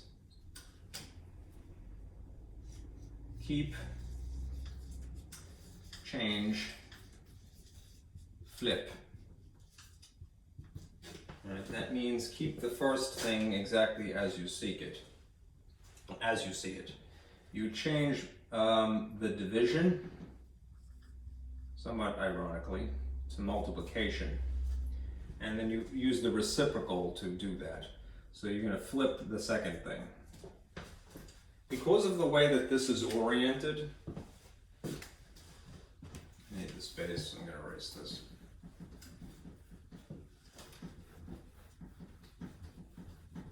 because of the way that this is oriented, as 5 being on top,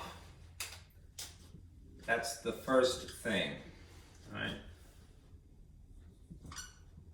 Divided by, this is the thing on the bottom. 5 over x minus 2. Ignore this for a moment. You're going to keep this exactly as you see it. You're going to change this to multiplication, and you're going to flip this upside down. Which makes it basically this. 5 over 1, just to make it simulate a fraction, times this flipped. So you have x italicized minus 2 over 5. And if you don't like multiplication x, you can always put a dot, of course. Right. What is going to happen to the 5s? Because they are made of the same factor, weirdly 5 itself, these cancel out of existence. That means that you just have this left over on the top and this technically on the bottom. And since it happens to be 1, what that means is that it really just accomplishes this. Cancels these two and leaves you with that. Which means that you have x minus 2, and then you have this free floating plus 2 adjacent. And then you can simplify that super easy, right? They're opposite signs but equal magnitude. So what ends up happening to the 2's? They cancel, which means what do you end up with? X, right? These are inverses, right? Because it produced an X. If you got something else, if you got some kind of gobbledygook, however complicated, however similar, but it's not X, all right? That's not, these are not inverses, then you would say. Okay.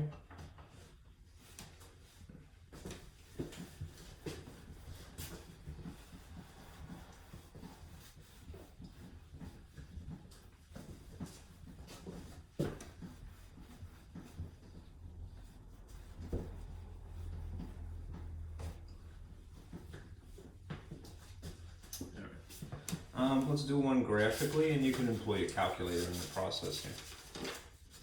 Okay.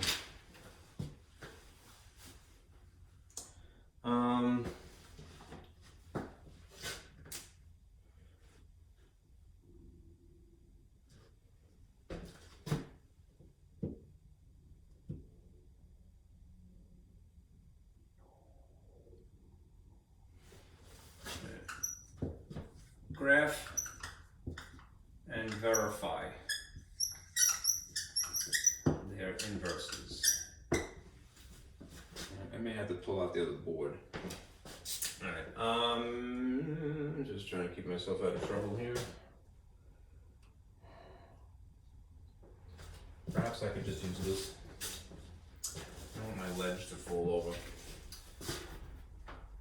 Stop. It's the suction. It does this every time. Okay. We're going to graph and verify. All right, two functions. Let me draw the axes first. Already, I'm losing my marker again. I just bored it. Okay. Some hard time in the cup there. Okay. This will be our first function in blue. Let's see.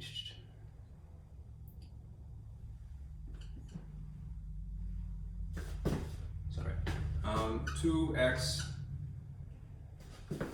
minus 3. And then our second function, g of x, will be this.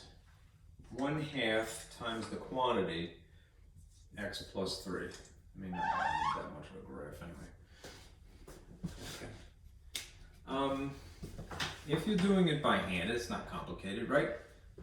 You just gotta pluck out the information. Remember our model that we have, right? You might recognize, since this is degree 1, that this is a linear equation. These are both linear. right? Which means that they thought we could use this model, y equals mx plus b. Right? What is sitting in the b position? This is the y-intercept at the coordinate 0 and then whatever b is. We always do that first. Right? And then this is the slope, which we then use to get other points. Right? It's an amount y over an amount x from this point. In this one, this is the coordinate 0, -3. So at the location of 0, -3, I'm going to naturally put a dot here. And if this is the slope of 2, that basically means up to the right 1. Right. From here, not the origin. So you could do the y portion first, the 2 portion first if you want. I tend to do that just because I do things on top always first. But because it's not a coordinate, you know, you have that option. If it were a coordinate, you'd have to do the x first. Anyhow, up to is 1, 2, and then over 1 is here. And I could keep following that pattern because it's linear. So I go up 2 over 1, up 2 over 1, up 2 over 1. And I'm going to draw a line through them now. What you calls it? My level. Just because it has an edge. Okay. And if you're doing this on graph paper, be extra anal retentive about getting it straight. Use grid lines that are square. And draw a line through the points. This is the function f. Okay. The red one is a little bit more complicated because it requires more adjusting. We would have to firstly, and I'll do some of the work over here because I think it would be more visible. As I tinker with this, I'd have to distribute the half first. Maybe I'll do this here.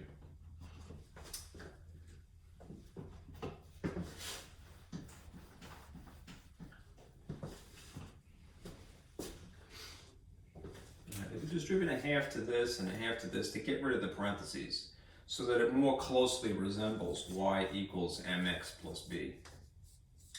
This would be 1/2 for the x, so that's our slope. But then the y-intercept is going to be kind of a crummy number. It's going to be 3 over 2. Right? That's our b value. All right. What does that mean? Well, it means that if you want to look at this as a mixed number maybe, or even a decimal if you prefer, this would be the coordinate 0, 3 over 2, right? Which is the same thing as saying 0, 1.5. Right, or 1.5 if you like.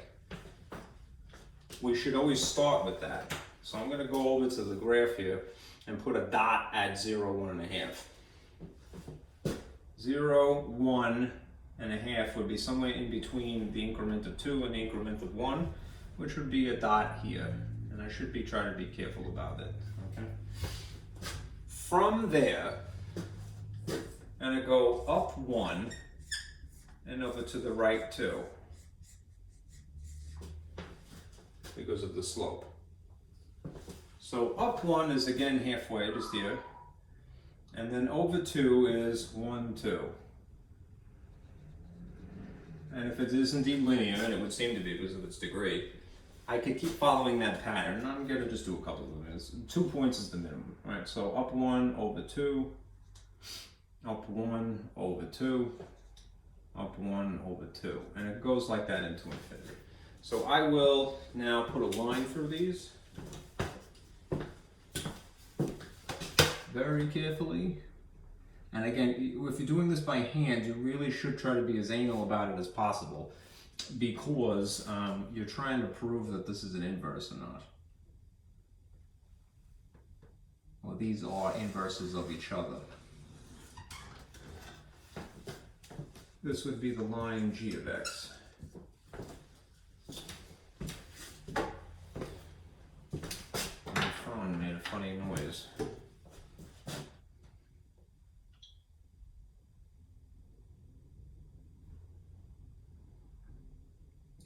union.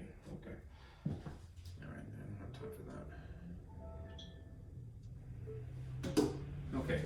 Now, a couple of things you can tell if you have the picture established as such, and one is more fun than the other, I think.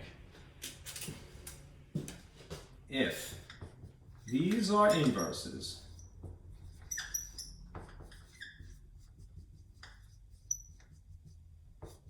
there would be a line of symmetry. The axis of symmetry,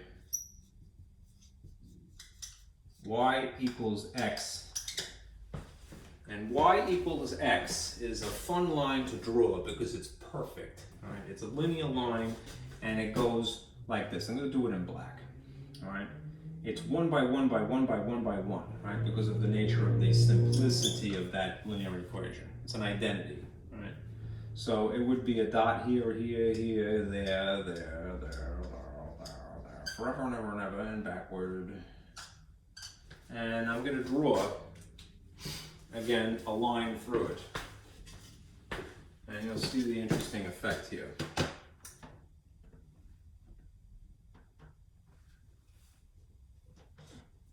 I'll try to make it dashed because it's not really a graph line. It's an axis of symmetry.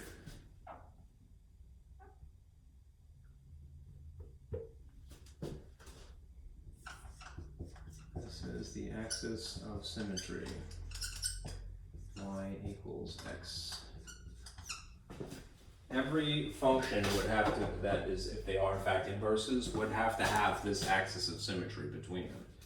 It's as if, you know how normally when we talk about vertical symmetry, we think of perhaps, you know, a graph being rotated about the x-axis if it's vertical symmetry. You can kind of think of the x-axis as being a hinge. Well, imagine the hinge is diagonal. Right?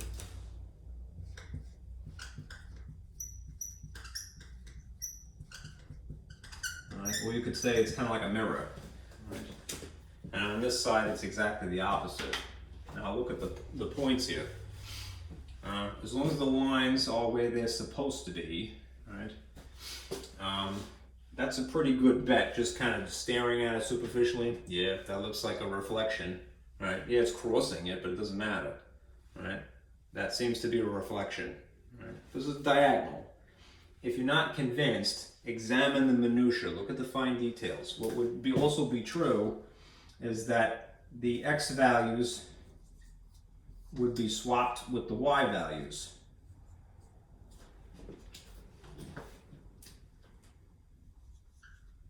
Put this in relative colors here.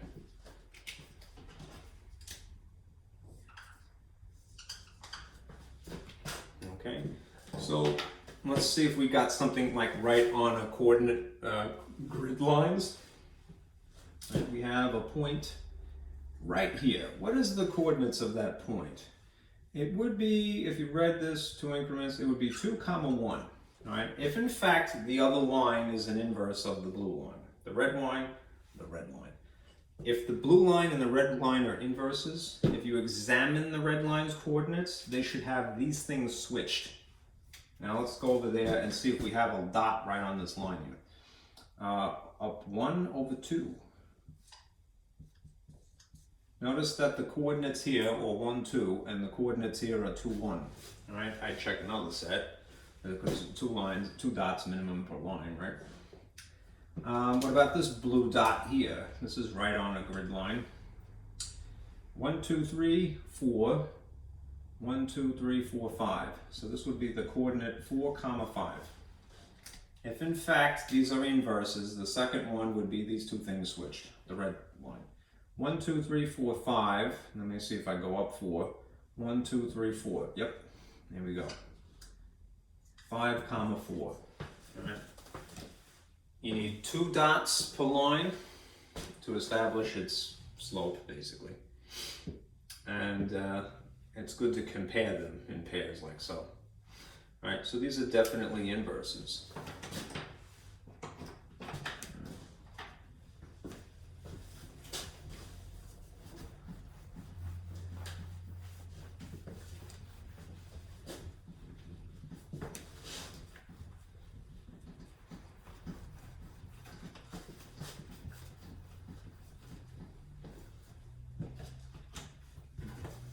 this out. You may need that again in a moment, but let's see. All right, now finally you get to sort of the algebraic. Well, let me remind you of something. I'll put it on here, and then I'll just put it out of the way.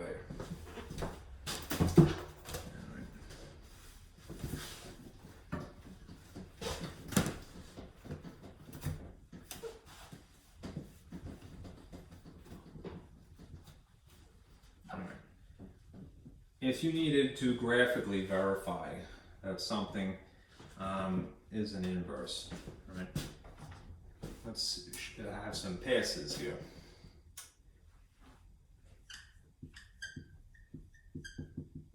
And some fails, at least one fail.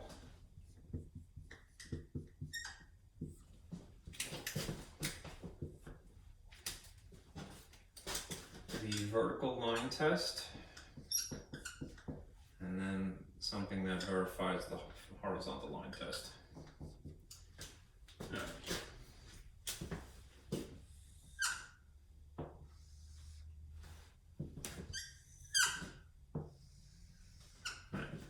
If we had something that was quadratic, say, y equals x squared, we would just have a parabola that would be something like this.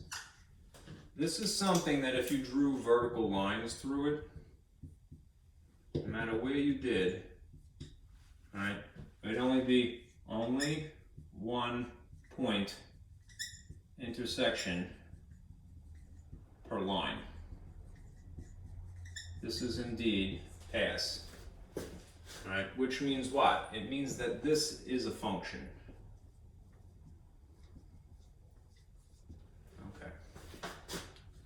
Now, if you wanted to test whether it's a one-to-one function specifically, to draw the same graph underneath it, well, I'll put it here.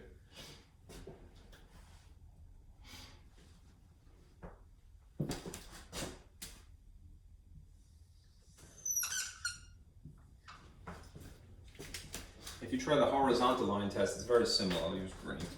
All right. You would draw imaginary horizontal lines here. And what you would see is that there's more than one point of intersection. So this is not one-to-one function. All right. The same graph fails the horizontal line test even while it passes the vertical line test. So it is a function,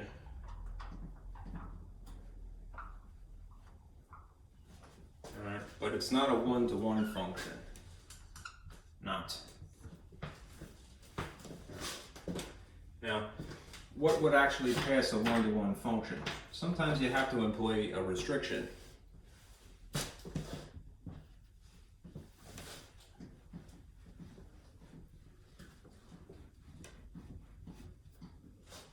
Say you had this for a graph.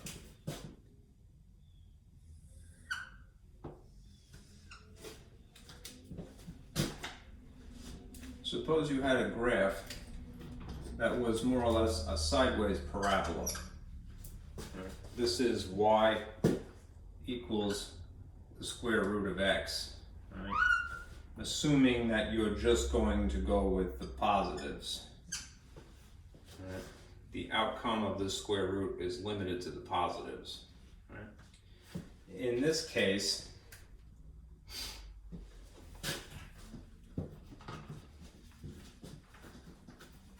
let's test it out for functionhood.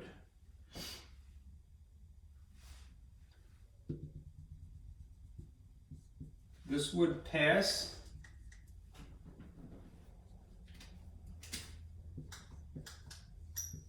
the vertical line test, so it would be a function, is a function.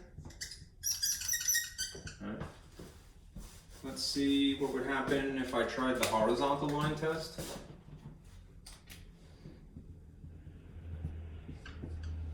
And it would simultaneously pass the horizontal line test. which means it is a one-to-one function. Truth be told, right, and your calculator does this automatically anyway.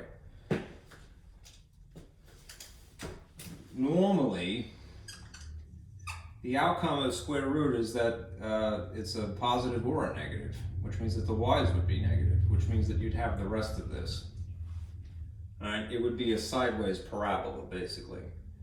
The reason that you don't see it on the handout for square root function, the bottom half of this, is because it's trying to maintain status as a function.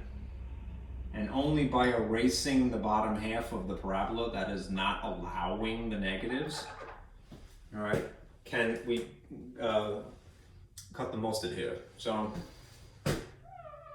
that's why, all right, you only see half of it. All right, basically what you have in that case is a range restriction.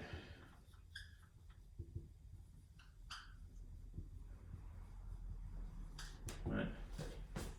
In order for this to maintain status as in fact a function, and we would use an italicized F, we have to limit the range to just the positives. Right. And yes, it is in fact the range because this is the outcome here. Outcome of this.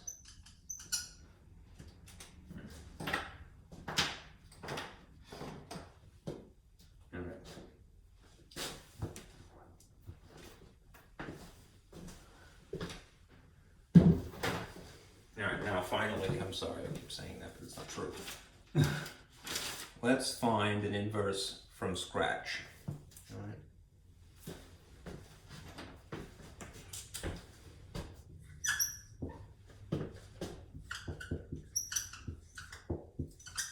An inverse algebraically.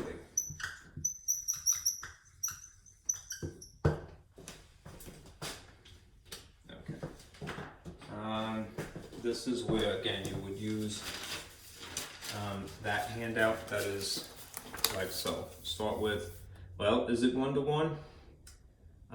You could pretty much take for granted that it's going to be one-to-one. Right? But you should verify that if somebody weren't around to tell you.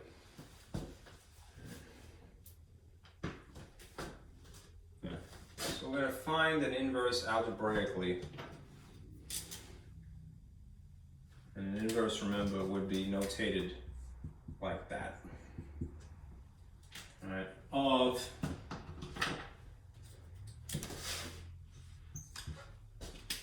this function.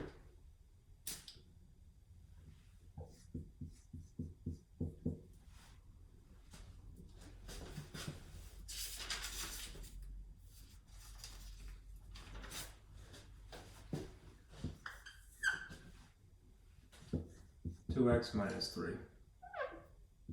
Square root of 2x minus 3. And bear in mind, we're just making sure that we use a positive. All right.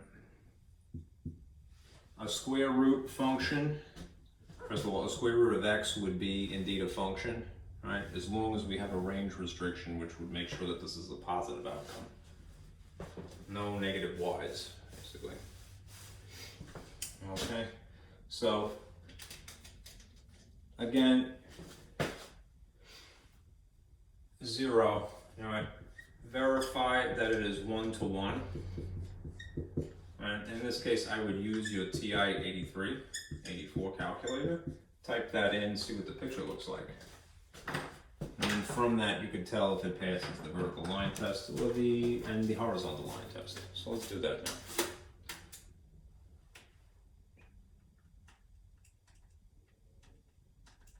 Okay. All right, so with your calculator on, go to y equals, and we're going to enter what you see here. All right, just the interesting half of it from here to here. So if you want square root, notice that behind x squared in blue is a square root symbol. There might be another way to get to it, but this is probably the fastest thing. All right, and now type in what you see. 2x, and then you do minus, use the subtraction symbol in this case, 3. And then scoot out of there. All right. Then hit graph. Remember, as always, if you need to adjust the screen, manual, and this is an automatic transmission, manual, automatic. So you're gonna hit graph and hope for the best. That's pretty much Z standard, and look what it did. It purposely doesn't draw the bottom half of this. The calculator is programmed that way. It's not giving you the other half of the parabola because of, it's just giving you the positive y's. Right? Because it wouldn't be a function unless it did that. All right. So, as you had seen before, this would pass indeed a vertical line test, and it would also pass a horizontal line test. 1 point of intersection this way per line, 1 point of intersection this way per line. We're going to superimpose what we get with that later to prove that graphically it's also true. Now, here's the second thing. Let us switch to regular notation.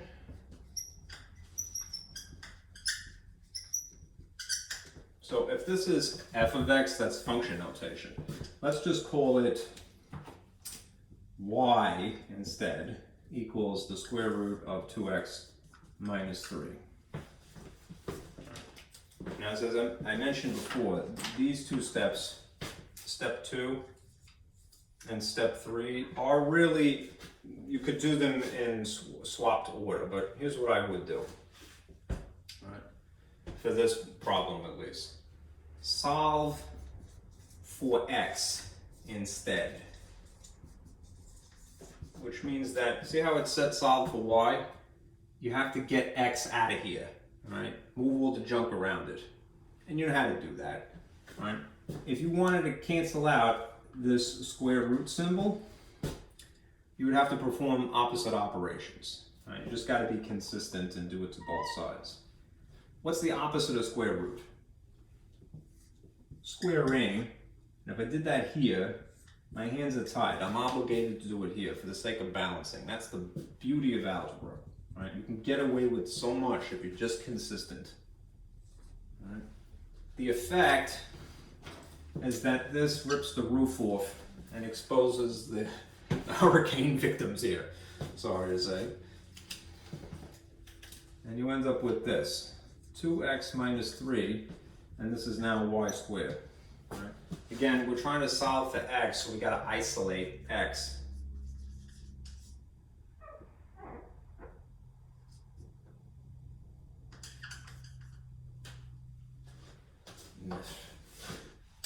All right, so that means I got to move 3 away and then eventually 2 away.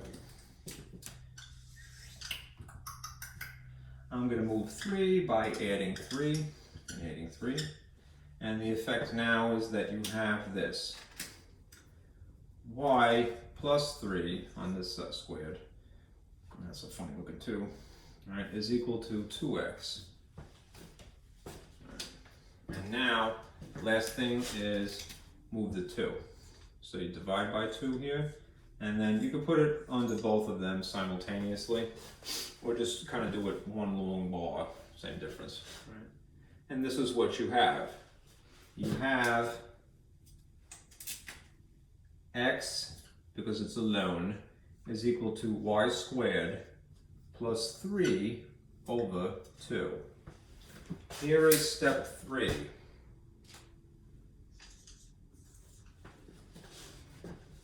Swap x and y.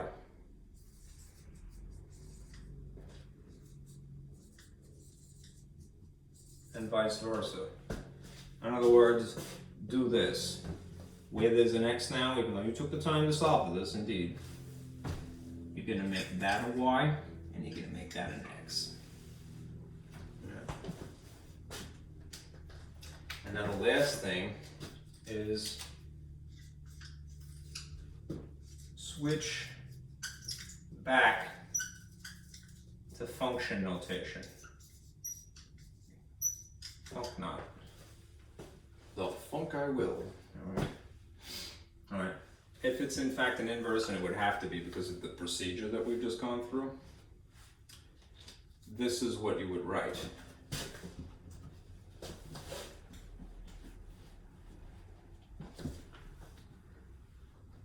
The function notation would be f negative 1 of x is equal to the interesting part from here to here. X squared plus 3 sitting on top of 2. Okay. This is the original function. This is the inverse that we have created as a result of it. Now, just for the satisfaction, right, let me type this into our calculator to verify.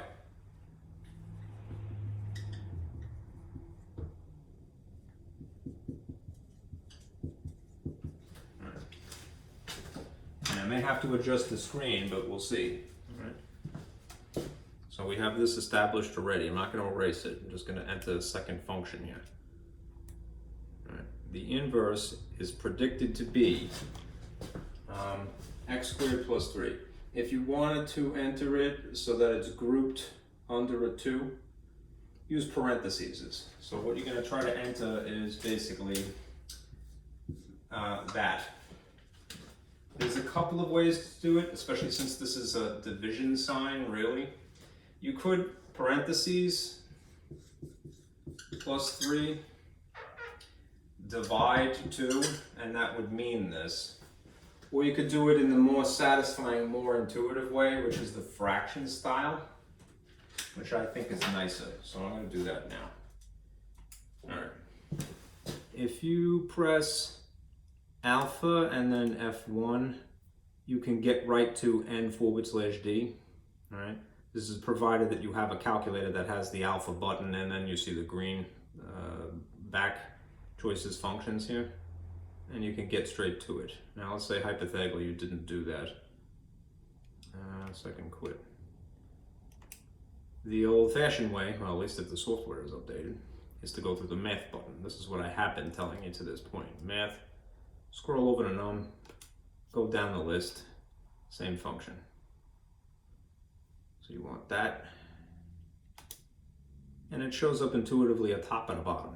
So I'm going to enter x squared plus 3 there. You hit x, and then I'll hit 2 here. That's automatically x squared. And then it's plus 3 adjacent. So plus 3, doing this backwards. Scoot out of there, and then you could just put the 2 on the bottom. And then you have that. That's intuitive, right? The way that it looks, there's an obvious top and an obvious bottom. The other way is fine. It should work, especially if you have an older calculator that doesn't have updated software. But take advantage. This is cool. What's going to happen is I'm going to superimpose these pictures. Right? Now notice that it drew the rest of the parabola here. Right? Why? Because in this orientation, it doesn't matter. It can get away with it. All right? This would pass the vertical line test, so it would maintain status as a function, right? It just happened, it didn't worry about the other condition, right? Now, if you're looking at it basically like this, right, it might be obvious to you that, yeah, those look like a reflection of one another. The only problem is that it's slightly distorted because of the nature of the screen. So what I would suggest you do is go to Z square, right? So I'm going to go to zoom here, and then look at the options Z square, which is choice 5.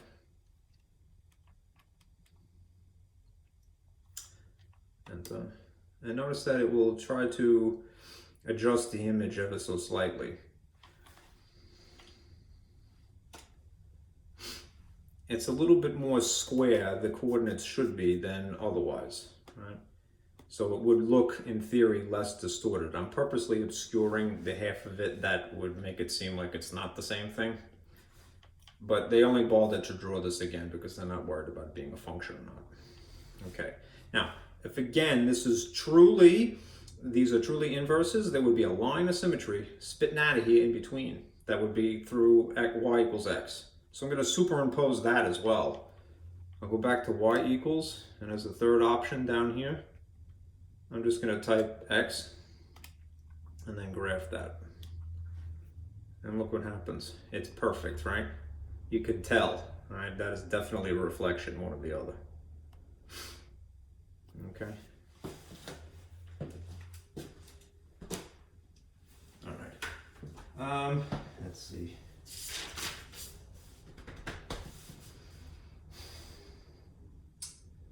Let me do one more with you just because it's better to over-explain something than under-explain something. I won't graph this one, but I'll go through the same process with you.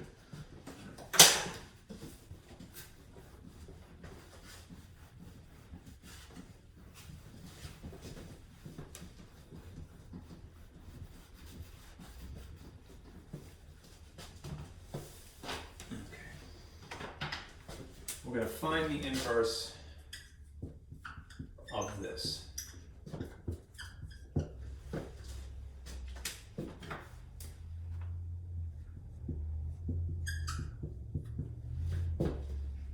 Five minus x sitting on top of 3x plus 2. I don't know why that sounds familiar to me for some reason. I never brought that up before. Okay, good. All right. Let's say that this was already verified, that this is a function, right? You can verify with your calculator that it passes the vertical line test and the horizontal line tests, that it's 1-to-1.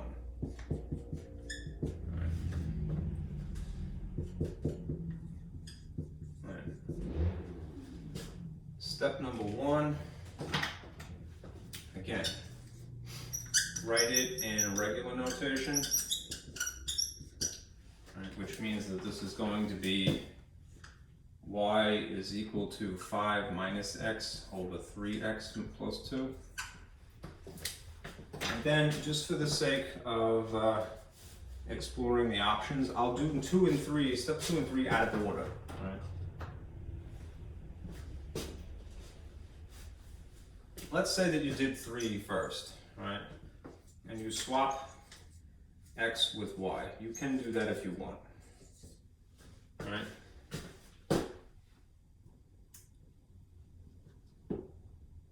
The only nuisance to this is that, you're not going to have y's in 2 places instead of x's in 2 places, but it doesn't matter. It will look like that if you wanted to do 3 before you did step 2. Okay.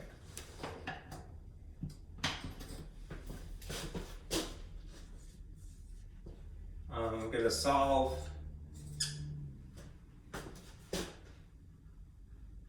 for y now. In this case, I'd have no choice. I'd have to rearrange this.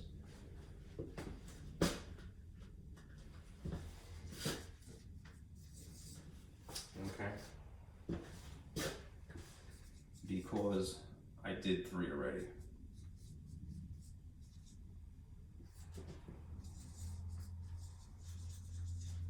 Okay. If you want to solve for something that's rational, right, just more or less as a reminder to you. Remember, if it's rational, it's got this line here. I'm going to pull a trick that I had alluded to before, which is take this whole denominator. Don't look at it as a forest of 2 trees. Look at it as just one thing, one forest. All right. And if you want to move it from here to the other side, you're going to multiply by that chunk. And then in order to get away with it, you're going to do it in 2 places. All right. This is a harder type of problem for that reason, but don't be intimidated. All right. The effect is that this would cancel this, and now you might clean it up a bit. All right. Distribute, distribute. That will give you a 3xy plus 2x, and on this side you have 5 minus y left over. It is at this point linear, right? All things degrees are 1. It's no longer rational. It's a polynomial. This is a poly and that's a poly each side. So you're making progress even if it feels awful. Right? What we want to do is get the y's on one side. Okay? So the next thing I'm going to do is take this y and drag it over here where it has a friend. All right? They're on the same tier now rather than one underneath each other. How do I do that? By adding. And these would cancel even if I don't know what they are. Right? And then I would have this 3xy plus y and then there would technically be this 2x next to it and this 5 on the opposite side. What I'll do, just for the sake of space, is I'll take advantage of this ledge that I have here to move the 2x simultaneously. Minus 2x, minus 2x.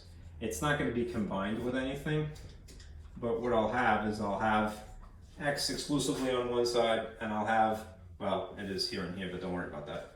I'll have, this is the goal. I want to get the y's on one side to solve for y. Okay. What I have now is something that I can factor. This has a y, and this has a y. I'm solving for y, so I want to get it to be just one of them. Y ripped out of here in black and ripped out of here in black leaves behind a 3x and a 1. And on the opposite side is still this,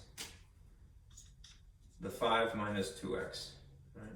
The last step would be to kind of do the same thing I had done before, which is move an entire chunk. And since this is in factored form, I'm going to move an entire chunk.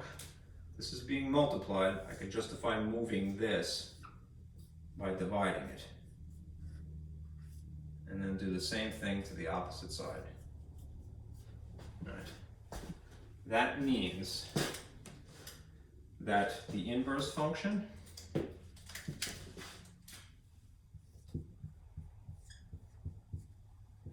is this. It's y equals, which I'm going to switch to inverse notation. All right, and it's this ugly gobbledygook. 5 minus 2x sitting on top of 3x plus 1. All right, it's ugly, all right, but it's true. All right, and you can verify that by using a calculator to graph. Okay. Anyhow, that's it. All right. So, for homework, just to remind you,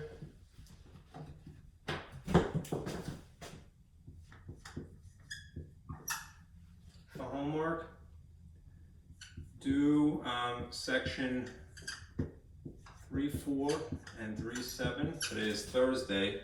By next Thursday. All right. Ideally, you know, before then, but whatever. Thursday morning. All right.